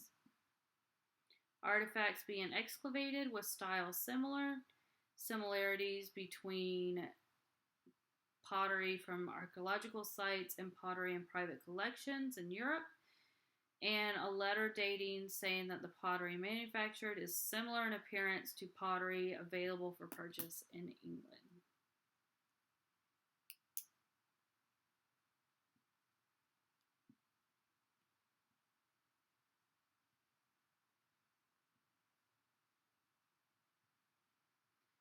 All right, here's where I'm going. There's no, like I said, in the answer choices, they're all evenly distributed. So there's no obvious leaning towards one way or another. And I'm thinking all 3 of those are a good answer. D. I agree with Rain. Because the fact that it's saying that some pottery had a European origin. So not necessarily that every piece came from Europe, but that they had some origin. And if they have similar styles, you got excavation, artifacts, you got letters saying that they're similar in appearance. We have similarities. So in every answer choice, you have the word similar, similar, similar. Literally, in every one. In the first one, you have styles similar. This second one is discovering similarities. The third one was manufactured clothes was similar in appearance. So we have appearance, and we have styles, but we have the word similar in every one of them. So I'm going with D. I don't feel like one answer is even better than another. I don't feel like one answer is completely out in the left field. They're all very similar. They're all the same idea, and they're all talking about the similarities between colonial and English pottery. So lean towards B. We're chugging along. Number 27, of the following categories referenced in the first paragraph. I told y'all. See? There we go. We're talking about that first paragraph, that first sentence. Told y'all. Neon lights. When y'all start seeing these neon lights or these magic eye images and passages, y'all will be so happy when you find them, because you'll get to a question, you'll be like, I knew you were going to ask me about that, so I was ready and I paid attention. So, of the following categories referenced in the first paragraph, which were date the sites, cultural economic levels in the areas that are used, manufacture, trade, distribution. Y'all remember those? Of the following categories referenced in the first paragraph, Which is the passage primarily concerned with? Helping to date. Did he discuss dating at all? Or time periods? Or carbon decay? Or fossilization? Or dating in any way, shape, or form? No, he did not. Culture and economy. Did he? That one's tricky. I'm going to come back to that in a second. Information about manufacturing, trading, distribution, or none of the above. Here's the thing with culture and economy. You can stretch the answer of cultural economy because they use this pottery for ovens, which says something about their lifestyle. And they talks about how the very last sentence was talking about busy commerce and earthenware between these places. But if you have to stretch an answer, it's not right. Or it's not the best answer. As y'all know with MCAT, you can have multiple good answers, but there is one best answer. So B is not the best answer. Providing information relating to manufacture, trading, and distributing, or none of the above. None of the above is not a good answer for this. Because if he was not going to talk about any of those, there would be no reason to have that first sentence saying, here's the purposes of pottery. Pottery shards found archaeologically in colonial sites serve multiple purposes. Here they are. Now I'm going to talk about the pottery that's found in archaeological sites in colonial sites. So you could choose C based on elimination. Here's why I'm actually going at C. What did we talk about? We talked about the two different types and how they were made. One has heavy amber glaze that was crude and careless how it was done. One was coated with a white slip through which designs have been incised, and it had an amber glaze. One was red burning clay. That's manufacturing. That's telling us how it was made. Trading. Was it made locally or did they get it from England? We talked about that. It says that they got it in this one place, had it, and that there was busy commerce between these two English towns and the New World. So we've got trading and distributing. We got distributing. He didn't think that he thought it was made there because it couldn't cross the ocean, but obviously it did because it came from England. So we did talk about manufacturing, trading, distribution. And if you were confused on that, then you could get to C by eliminating dating, culture and economy, and none of the above because it has to talk about one of those things. Yes.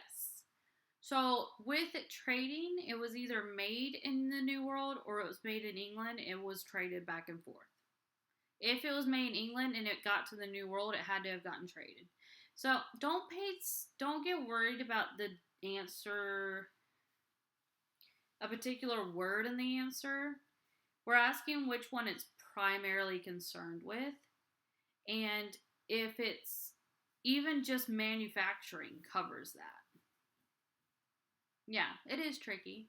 It's that stupid first sentence. I told you that first sentence. It has to pass. The passage tells us that there's three purposes to pottery. And then it's also about pottery. And it has to be talking to us about one of those purposes. So this is asking us which one it was. And I'm not saying none of the above won't be the right answer. I'm saying that with this passage, when it says there's three purposes to pottery, and then we talk about pottery, it's going to be related to one of those three purposes. It is going to be very, very, very rare, if never, that's a passage you can start out by saying that there are 4 types of pottery and then not talk about one of those types. Otherwise, why is that sentence there? Every sentence in an MCAT passage serves a purpose. It's not put there haphazardly. It is there for a reason. So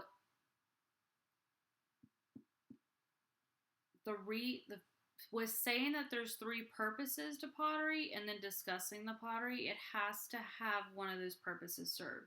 And he did talk about manufacturing, trading, and distribution. So we know that D isn't the right answer because C is. I don't like none of the aboves. I feel like that's aggravating and a stupid answer choice. I mean, I honestly, the only reason I think none of the above is even in there is because there's only 3 purposes. So they didn't have a 4th answer choice. They could have put all of the above there, which wouldn't be true either.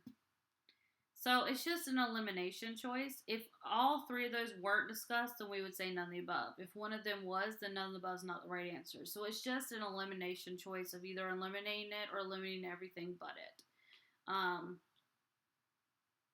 Like when my son's diagnosis with stuff, when he was going, we were worried about autism and all that stuff. His growth. He's not growing like he should be.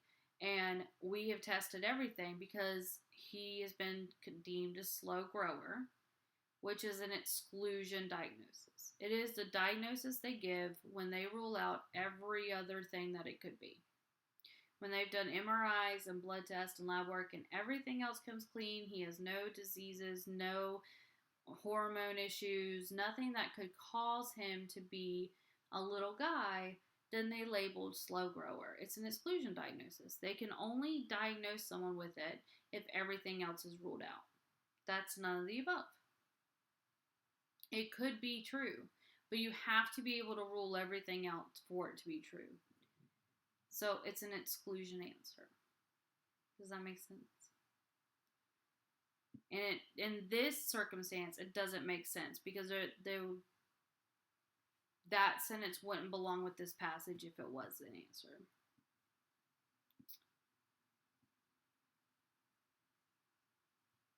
Okay, question 26. So with 1, 2, and 3, here's why I'm saying they're all correct. There is not enough distinction between the answers to say one is right and one is wrong. They're all talking about similarities between English and colonial pottery. They're all saying the same thing in different ways. The first one is artifacts being excavated in England that has similar styles to colonial. The second one is similarities between colonial from archaeological sites and English pottery and private collections. The third one is pottery manufactured in colonials that's similar to pottery available to purchase in England.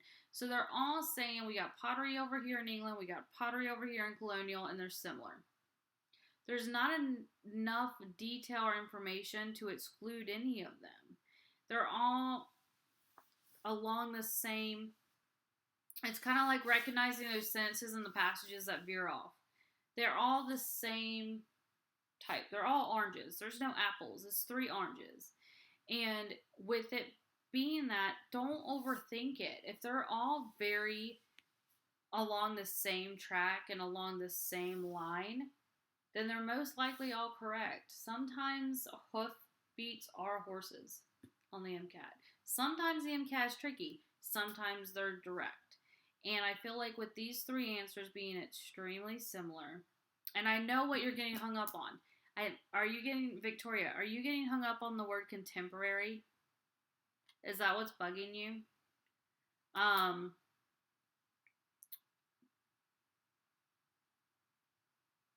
Because all the other ones are old times?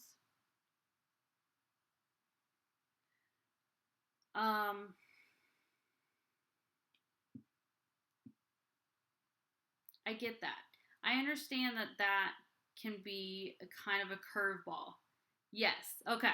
So I recognized that the first time I read it. And yes, that is a little bit of a curveball.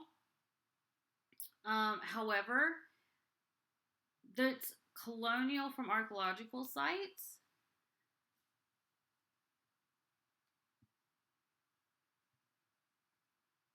Yes, that is true, Victoria. Um, but there's not enough distinction for how contemporary it is. And here's the thing. England, if you're really like here's the problem with that answer. And it's kind of like number B with 27. If you have to really work it and really stretch it, it's not an MCAT answer. So, contemporary English pottery, not poetry. Contemporary English pottery could be something that was made yesterday, but it could also be something that was made in 1600s because think about it. In 1600s, England has been around for hundreds of years or even longer, thousands of years. I don't know. I'm not a big history. I like history, but I don't know enough about it. So, I do know that America is a baby compared to Europe. So there's a lot of ways of interpreting the word contemporary. And I understand why that can throw you.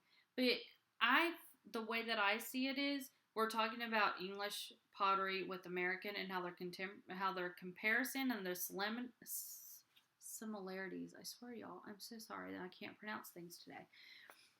But we're talking about contemporary English pottery in private collections. So collections make me think that it's old stuff. People do not collect something that was made yesterday. This blender bottle is recent, so I'm going to collect it. No, we're going to collect something that's old. And in England, being contemporary, that could mean yesterday or that could mean 1600s. Because the 1600s is more contemporary in England than it is here. So because there's multiple interpretations for that, it's not straightforward enough for me to eliminate it. It's more similar to 1 and 3 than it's more than different. And I could be wrong. The answer, if it was, the answer would be B, so maybe the answer will be B.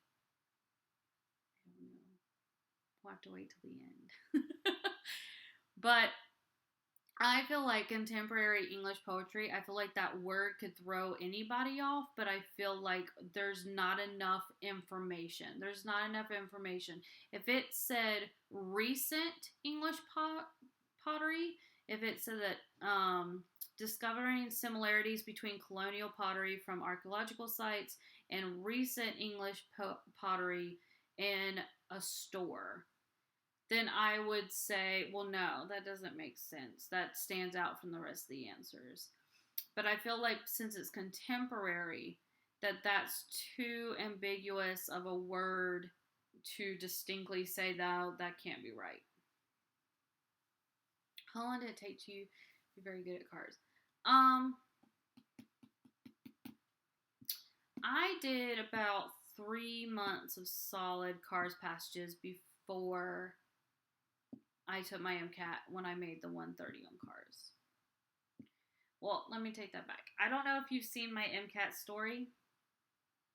The first time I took it, I studied my butt off and then got sick as a dog right before my test date because of a pregnancy that I had gotten immediately before I was 2 weeks pregnant when I took my MCAT.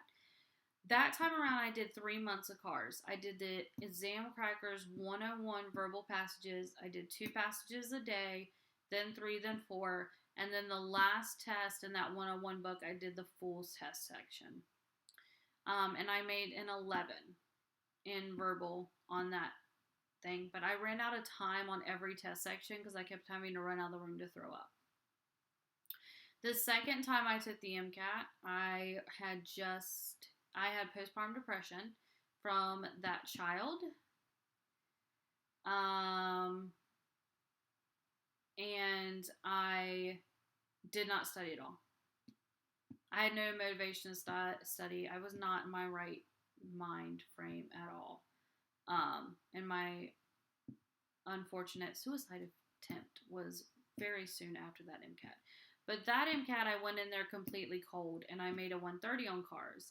Because of all of the practice and doing it in the past, I had already established those patterns to where I could do it without having study. I don't recommend doing that. Please study for the MCAT. It's highly, highly recommended. I bombed all the other sections. But I did do very well with cars.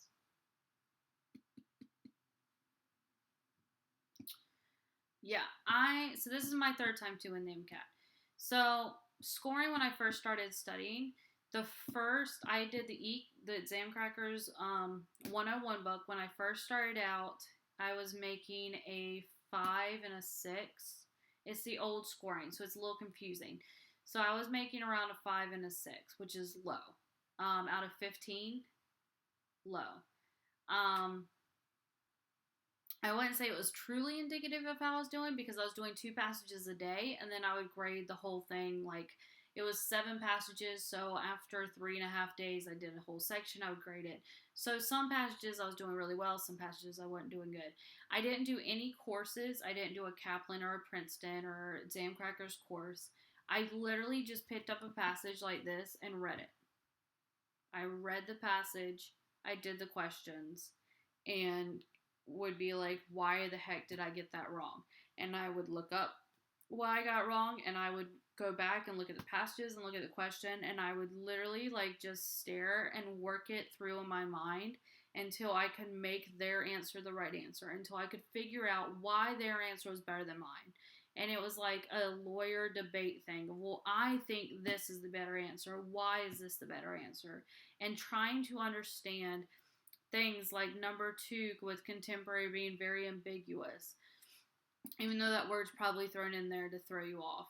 And just really, truly reflecting and analyzing why I wasn't getting these things right.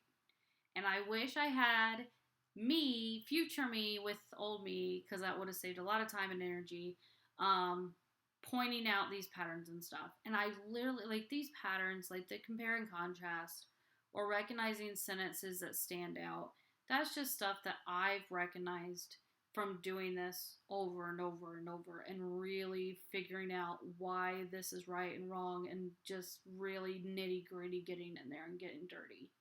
And that's why I say my number one cars tip is to practice. Practice, practice, practice. Don't just do the passage and do the questions, but really pour yourself over the ones you get right and the ones you get wrong, but especially the ones you get wrong. And I see people time and time again, they get so defeated when they do a passage and they get 3 out of 5 or 3 out of 6. I get excited when I get questions wrong. And I know that's going to sound weird.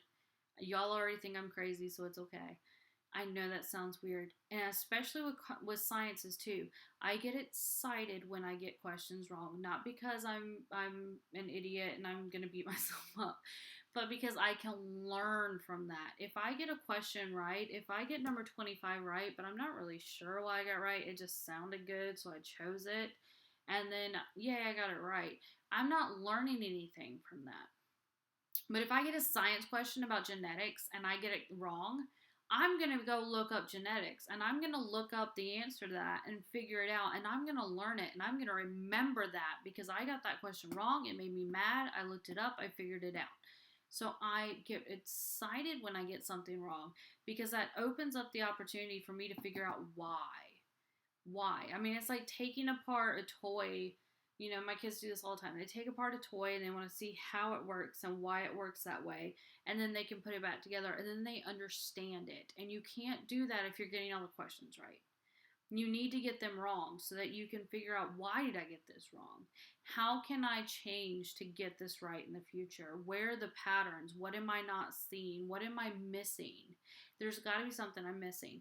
I know that I am bad at retrieval questions. I know that when I see something like number 25 where it says in the third paragraph, if it says a location, that is a neon light that I need to have. And I have a hard time neon lighting that because I want to read the question, I want to read the answer, I want to pick it, and I want to move on.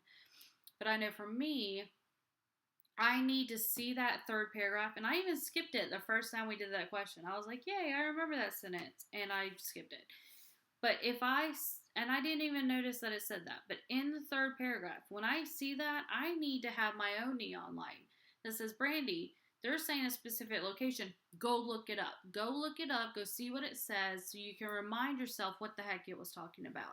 Because if I didn't do this talk through with y'all and I didn't do this chart, if I had done it real-time brandy time, I would have done da-da-da-da-da-da, read my passage, made my notes, went through, and I might not have remembered the two different types or all the details of the two different types of clay. I would have remembered a contrast, but I would have remembered that he was talking specifically about the second clay without being able to go back and look at it. And so I know for me that is a weakness, and that when I see that, Brandy, go back, look it up, because there's something there. There's something. And in that case, it was that he was talking about the second one, which canceled out B, because we were between A and B. And most people, you might have normally picked B, because that would make sense when you're looking at that. But the fact that he's talking about the second one and not the first one eliminates B and chooses A. So the fact that you go back and look at that can mean the difference between a wrong answer and a right answer. And that's something that I struggle with.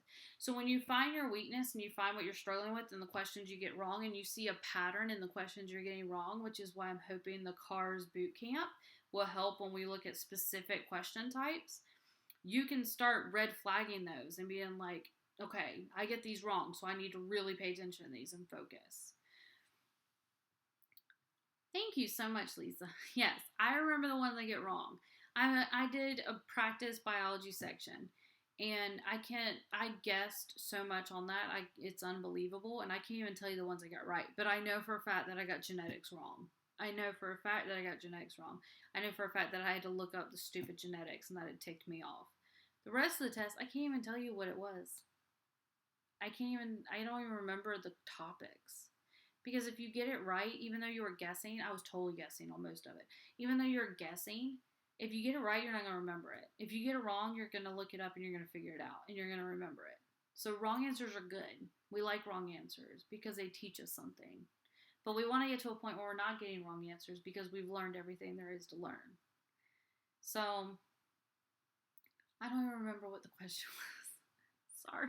I'm so bad about tangents. I'm so sorry, you guys. And I said I was going to try to keep today shorter than 2 hours, and we're at 2 hours. So I failed at that too. But we are working on it. And as long as I'm helping you guys, I'm happy to talk for 15 hours if it helps. But if B is right for number 26, then I will be wrong. But I feel like it's too ambiguous for it to be right. Yes, they do. They put a lot, exactly. Here's the thing. Details are confusing and they bog you down and they're time consuming and aggravating.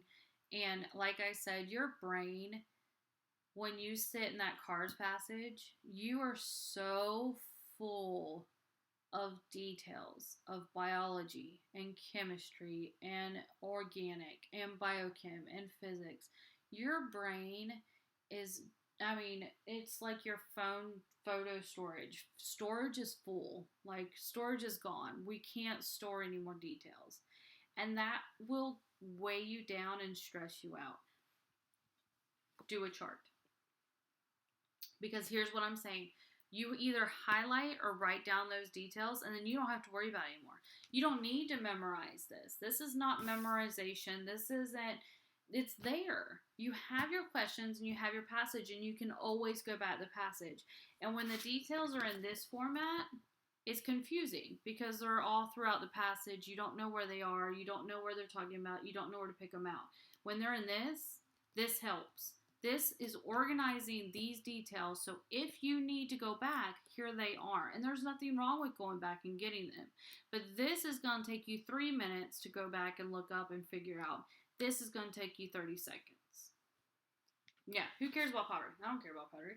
After I finish this passage, I'll never think about pottery again until the next passage that we have about pottery. So you don't need to store that. Don't store it. Don't try to store it. Don't try to memorize it. If there's a question about it, it's over here. If there's a question over here, it's which one's yellow. We know which one's yellow because we wrote it down over here. Write it down, clear it out, move on. Don't get bogged down. Okay. We're about to be at 2 hours, so let's try to do these last 2 questions. Oh, 3 questions. All right. So 28, the author's purpose. Okay. Now we're talking about author's purpose, keywords, inciting the discovery of pottery ovens in Maryland, Massachusetts, Virginia, and Long Island is to. Okay, this is getting scary. Remember I talked about that paragraph where I didn't understand why he was talking about finding them all over the place and what the purpose of that was, and then he kind of talked about that in the conclusion. Here we go. What is the purpose of that paragraph? I was wondering the same thing when I was reading it. All right, so we have A, provide support for a thesis regarding historical manufacturing distribution centers. B, highlight the sophistication of colonial manufacturing and distribution. C, demonstrate that Bailey was correct in determining it was produced locally. D, show how pottery-related products were too fragile to survive a sea voyage and could nonetheless find their way to a large percentage of the English colonies. I read that wrong. Show how pottery-related products which were too fragile to survive a sea voyage could nonetheless find their way to a large percentage of the English colonies. All right. What are y'all thinking? We can eliminate C because we know he wasn't correct that it was produced locally. So, we can eliminate B, sophistication colonial manufacturing, because he proved that it wasn't manufactured there, it was manufactured somewhere else. So that has nothing to do with their manufacturing, the colonial manufacturing or the sophistication of it. So we eliminate B and C. Here's why I'm going to lean towards A. One is providing support that it was found all over the East Coast. And one of the reasons that he says that is it implies a productive European source for which, rather than a local American kin in a struggling colonial settlement like Jamestown, because it's a wide distribution. Okay, so, and we have first-hand distribution centers. Here's why I'm not saying D. Here's the distinction. We are asking the author's purpose. The author. When we discussed Worth Bailey, did the author seem like he agreed with Worth Bailey? Remember we were talking about that? The author's opinion of Worth Bailey? Did we think that the author was agreeing with Worth Bailey?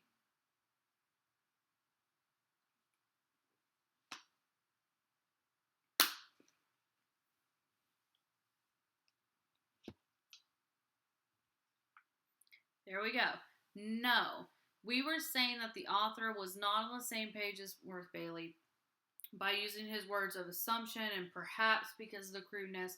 So he doesn't agree with Worth Bailey. He doesn't put a lot of weight behind Worth Bailey's words. He's already proved that he's wrong. He already said that he assumed things and that he said all he said. So Worth Bailey is the one who said that they were too fragile to cross the sea voyage, not the author. Worth Bailey said the sea voyage, not the author. The author doesn't agree with Worth Bailey. So the author's purpose wouldn't be to show us that even though they're too fragile to survive a sea voyage, that they could come to the English colonies, because he never said they were too fragile to survive a sea voyage. That was Worth Bailey, and his word is crap because he was wrong. So that is why D is not the right answer. It's tempting because it's more detailed and it directly quotes part of the passage. But the difference is the quote that it is saying comes from Worth Bailey and not the author. So that is why D is not correct. A is more general, so it would seem like D would be a better choice, but it's not. So 29, we got the author's purpose again in referencing an assumption made by Bailey is to A, indicate that he may not have directly determined the source of pottery as Devonshire. That we can immediately eliminate because we proved that that was right and he was the first to recognize it. B, indicate that he may have reached a conclusion in advance of sufficient evidence collection. I'm liking that answer, so I'm going to come back to it. C, showed that he was incorrectly promoted to his position. I'm going to eliminate that because Worth Bailey, then a musician technician at Jamestown, was the first to recognize the source. So first, he was a musician technician before he said all this stuff that was wrong. So that doesn't mean that he was wrongly promoted to that job.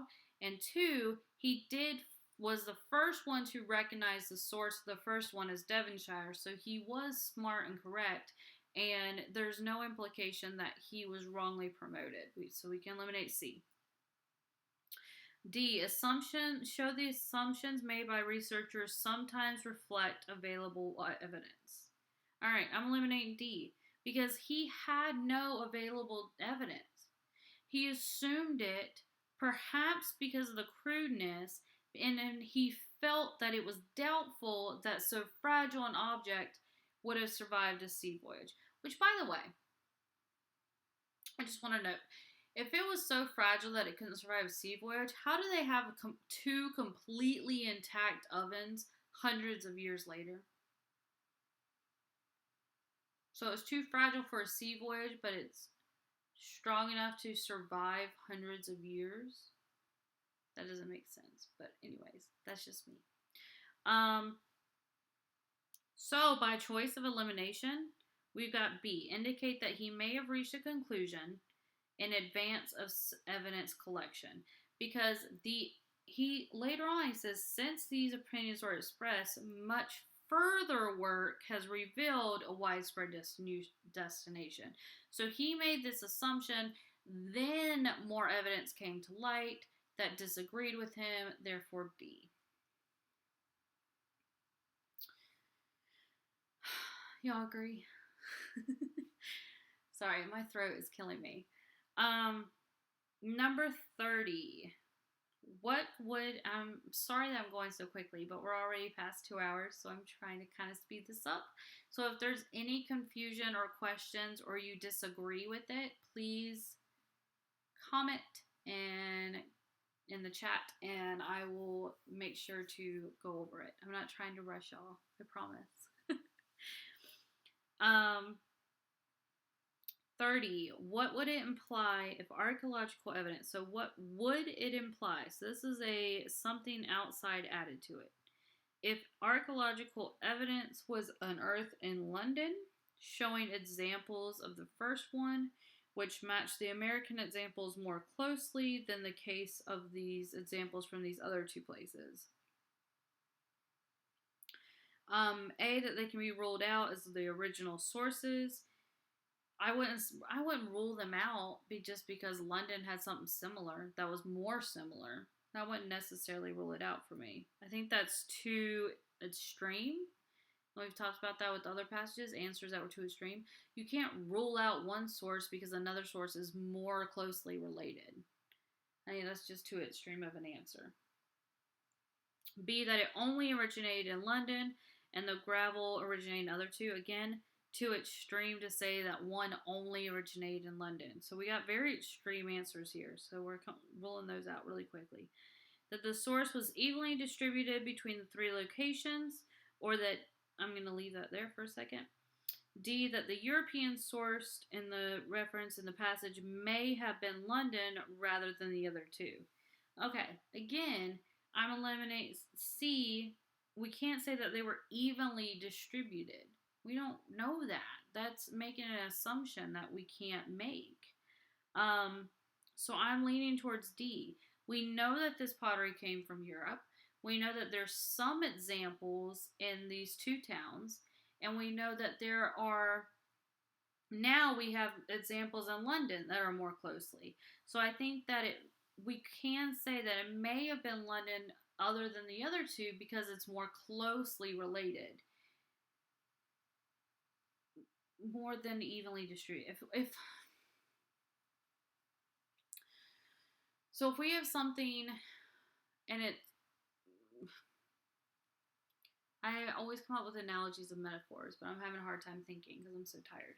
So if we have this pottery and we're saying, okay, well, it's from this location because they have the same type of pottery. But then all of a sudden we find pottery in London that is way more similar to the one we have. how does that change things?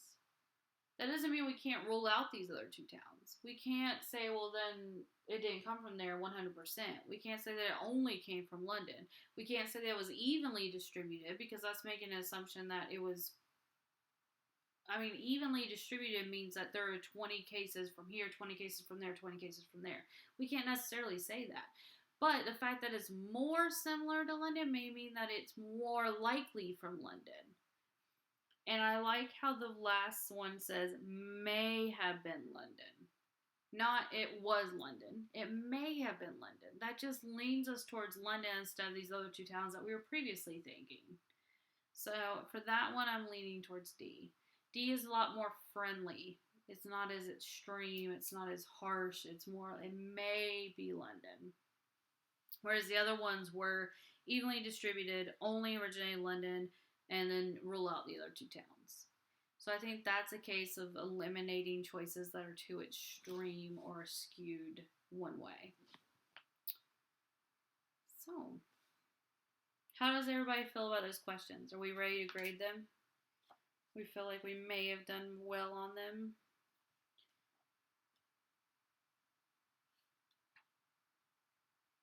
Are there any questions? Here, let's grade them, and then if we have any questions, we will go from there. Okay, so the first question, 25. In the third paragraph, the author uses the phrase instantly recognizable and entirely distinct in order to. A is the correct answer. Foster a viewpoint about the links between pottery products found in areas distant from one another. It says A is correct. The passage is centrally focused on facts which help illuminate the geographical source of pottery-related products. The main viewpoint discussed and bolstered with evidence is the source for such products in the American colonies seem to have been from England. One such piece of evidence is the fact that the style of colonial pottery in question is similar to certain types of pottery from England and distinct from other types of pottery.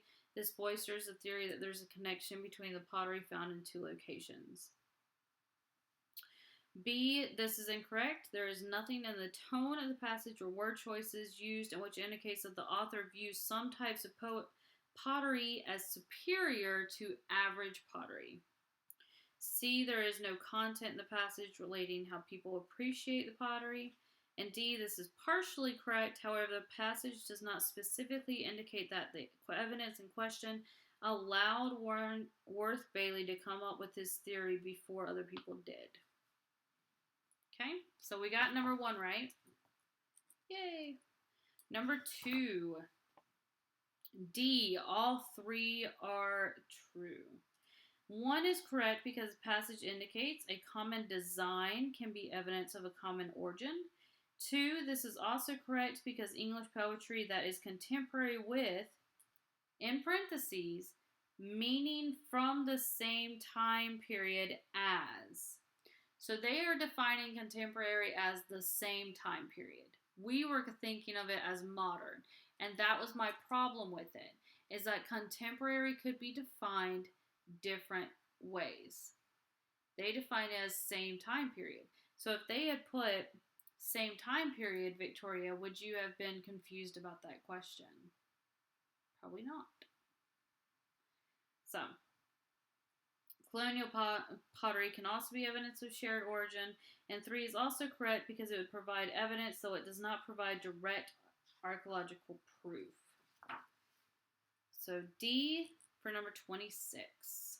Number 27, we said C, and C is correct. The passage describes 2 types of colonial pottery, the sources of this pottery, and details about where the pottery is found relating to the pottery's origin. These relate to manufacture, trade, and distribution of pottery. So, 27C, which is what we picked. 28, we picked A, and A is correct. It provides a thesis regarding historical manufacturing distribution. The thesis in question is that historically manufacturing distribution of pottery and probably related products such as ovens originated in Barnstaple and in Bedford in England.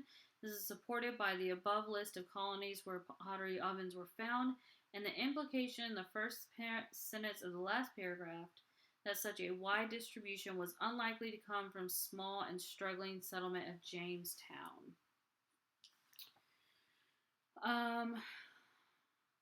D was the only one that we were somewhat, and it said D, the idea that pottery-related products were too fragile to survive. It is an assumption made by Bailey, not an idea that the author believes or one that he attempts to support by citing evidence. So 29, we picked B, and B is correct. Indicate that he may have reached a conclusion in advance of significant evidence collection.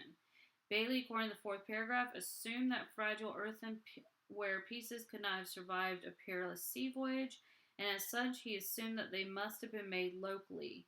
However, the next two paragraphs say that the work took place much later, discovered the same pottery in a wide variety of locations, and that such a wide distribution of either type implies a productive European source for each, rather than a local source. And lastly, number 30, the correct answer is D. D is correct. The passage indicates that the evidence could have originated the earthenware found in American colonies. Indicates that the evidence that Barnstaple and Bedford could have originated the earthenware found in American colonies comprises similarities between samples found in each place. If earthenware found in London is more similar, then this provides stronger evidence of a London origin. It says A and B.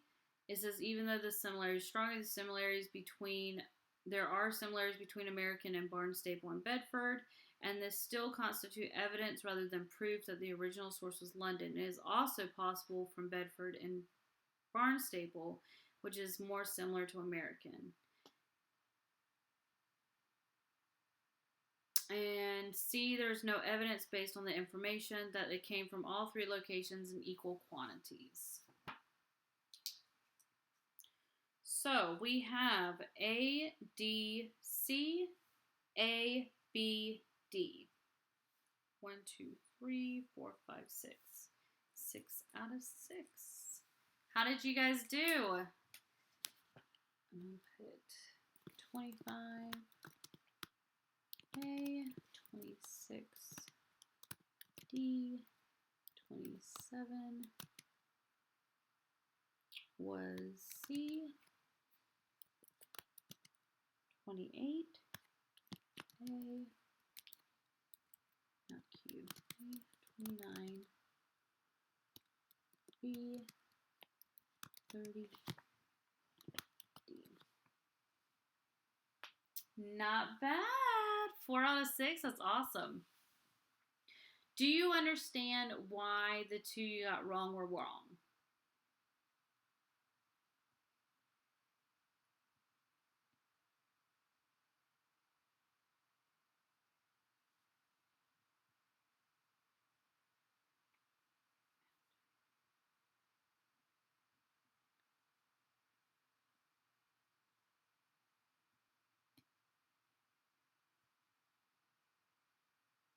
Do you feel like now that we've looked at it and reviewed it that you understand why those two are the answer that they are instead of the two that you originally picked?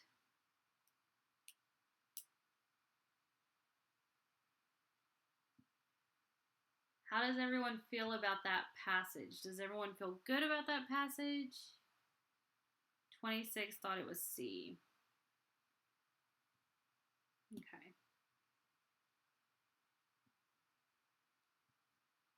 Yay. That's good.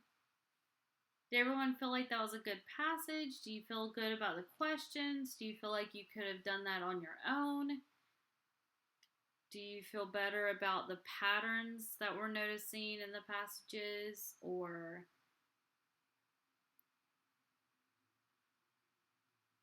are we making progress?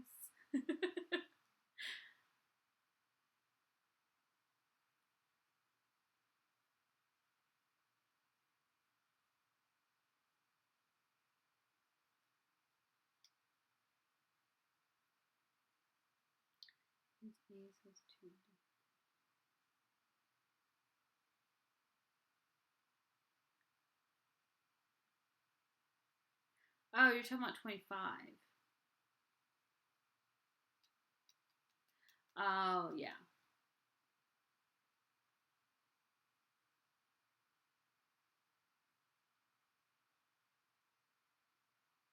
Okay.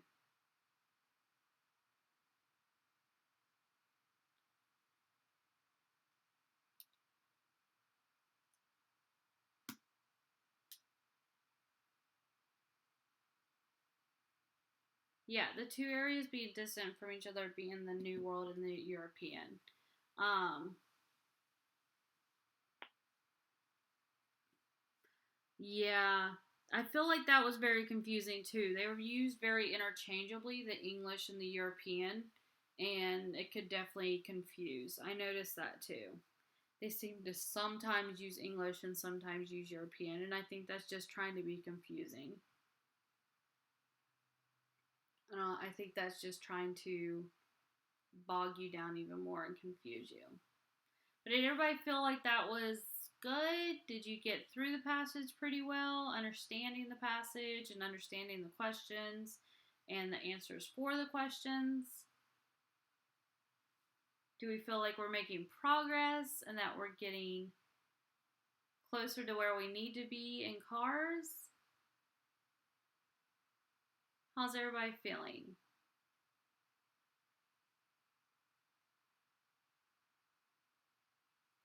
Oh, my throat's killing me. Yay!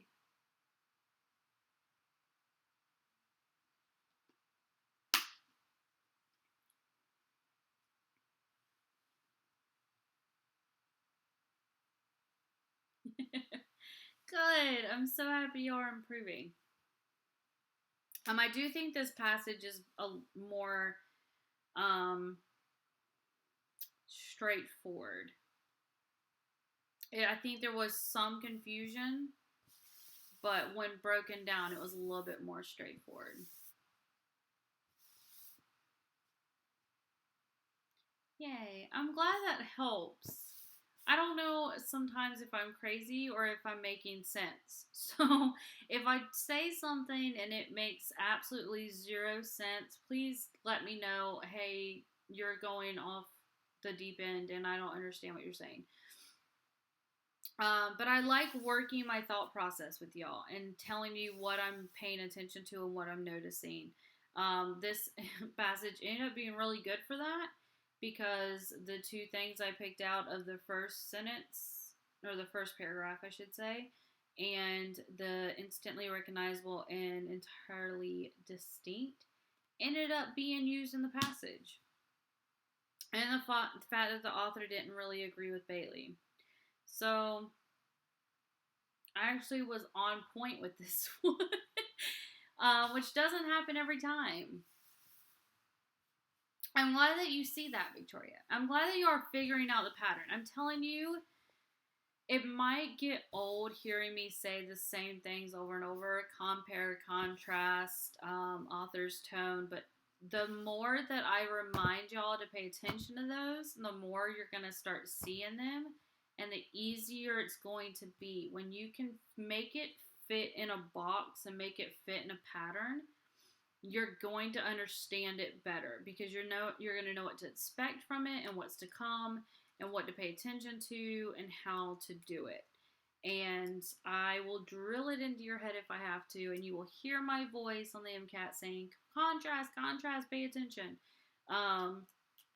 But if it gets you points, then I'm happy, and I will be in your head. Active reading, yes. It doesn't explain active reading. It really doesn't. But it's really, I don't think of it so much as active reading as multitasking reading. So when you're reading so the way that I think of it is I'm reading what's written, but I'm also doing three other things at the same time. So it's more to me. I like it better described as multitasking reading than actively, because I'm listening for opinion words to get the author's tone and attitude. I'm listening to things like perhaps assumption. I'm listening to things saying absurd, anything that gives me an opinion, anything that is worded strongly, anything that says this is what the author is thinking or leaning towards. So I've got that going on while I'm reading the information. I'm paying attention to contrast, things that contrast and how they're similar and how they're different. I'm also thinking, where's he going with this? He's talking about, like the morals. He was talking about Spanish morals and all these people, and I'm like, where in the world is he going with this? And then he went to the graffiti. So trying to figure out where he's going. I'm following down the road, I'm following my GPS, but I don't know where our final destination is. So where are you leading me? Okay, we're going north. Okay, well, we're going this highway that goes here. So just trying to figure out, piece together the puzzles and figure out where we're going. So I'm reading for opinion words and the author's tone and attitude. I'm reading for where are we going with this. I'm reading for contrast and compare. I'm reading for any sentences that stand out, that don't flow. Any sentences that don't fit. If all the sentences are square and then there's a circle, I'm reading for those. And I mean, it's just, there's different things in the background. In the foreground, there's a passage. And if in the foreground, you've got a passage about pottery. And if you just look at that, these questions are brutal because it's a passage about pottery. I mean, what else is there to get from that? You gotta really dig into it and get underneath the surface and get into the dirt and get into the author's opinion and tone and what he's really saying and what the purpose of the passage. That's something else I'm reading for. What is the purpose of this? Is he just teaching me something? Is he being informational? Is he the arrogant logic guy that's talking about, just tooting his own horn? Is he the graffiti guy that's trying to sell us on the idea that graffiti is magical? What is the author trying to do with this? What is his purpose in writing this? Because nobody sits down and writes about poetry. Keep calling it poetry. No author sits down and spends 2 hours of the day writing a passage about pottery without a purpose. There's a purpose they sat down and wrote this. So what is his purpose? What is his opinion on it? Where is he going with this? So I'm trying to get into the author's head and figure out why he's writing it, what he thinks about it, where he's going, and just trying. The author is the key. Everybody thinks it's the passage and the details and what the passage is about. This passage could have been about, it talked about ovens and utensils, but it could have been about clothing. It could have been about the clothing found in colonial times and how it compared to the clothing in England. It could have been about it's not about what the passage is about. It's about the author. The author is the key to unlocking it. What does the author think about this? What is the author's purpose for writing this? Where does the author stand on this? And where are they going with it? And why are they going there with it? And in here how many things did we had 2 questions on the author's purpose, what the passage was primarily concerned with, and we had, why does the author use a phrase? So we have 1, 2, 3 out of 6 questions about the author's purpose of the entire passage. No, I take that back. We have the author's purpose in referencing an assumption, the author's purpose in citing the discovery of pottery, ovens, and other locations. We have the author's purpose for using that phrase, instantly recognizable and entirely distinct. And we have the passage is primarily concerned with. You've got 4 out of 6 questions here just on the author and why he's writing this and the purpose of this passage. 4 out of 6. You know how many points 4 out of 6 is on MCAT? I can't tell you because I don't know the scale score to the raw to scale, but I'm telling you that that's a lot of points for us as questions. And that's just this passage. The author is key. You need to put yourself in his head and figure him out while you're writing this, while you're reading this. And that's what I think of when I think of actively reading, is multitasking and trying to understand the author. Not necessarily understand the passage, but understand the author. Does that make sense?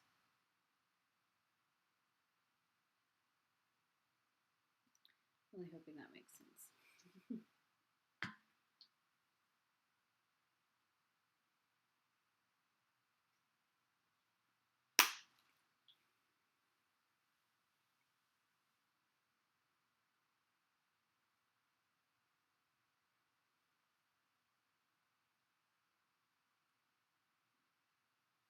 Okay.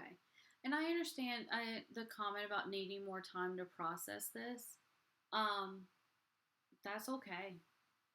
It's totally okay. It's going to take you longer in the beginning.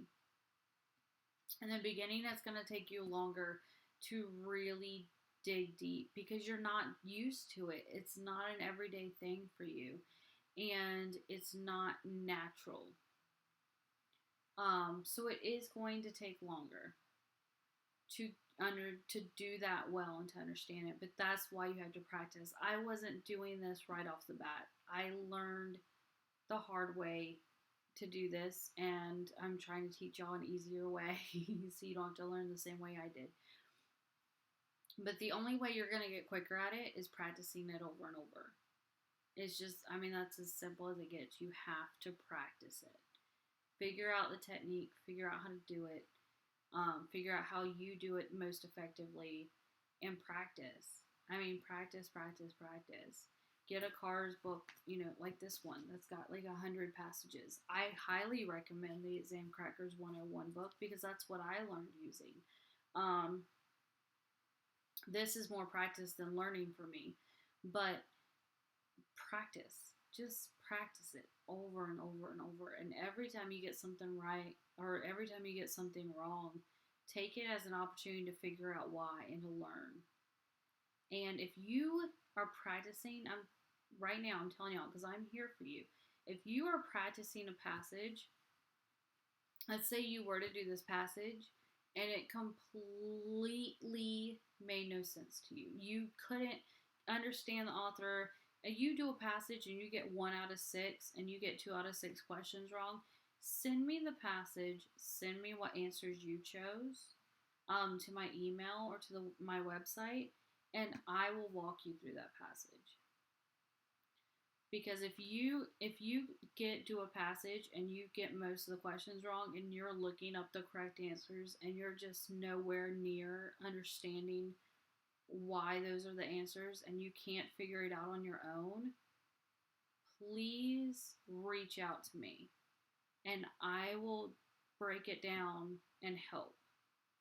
And that's why I like doing these CARS workshops, because we are doing a hands-on passage together and we're working on it together so I can point out things to you to pay attention to that you might not otherwise pay attention to.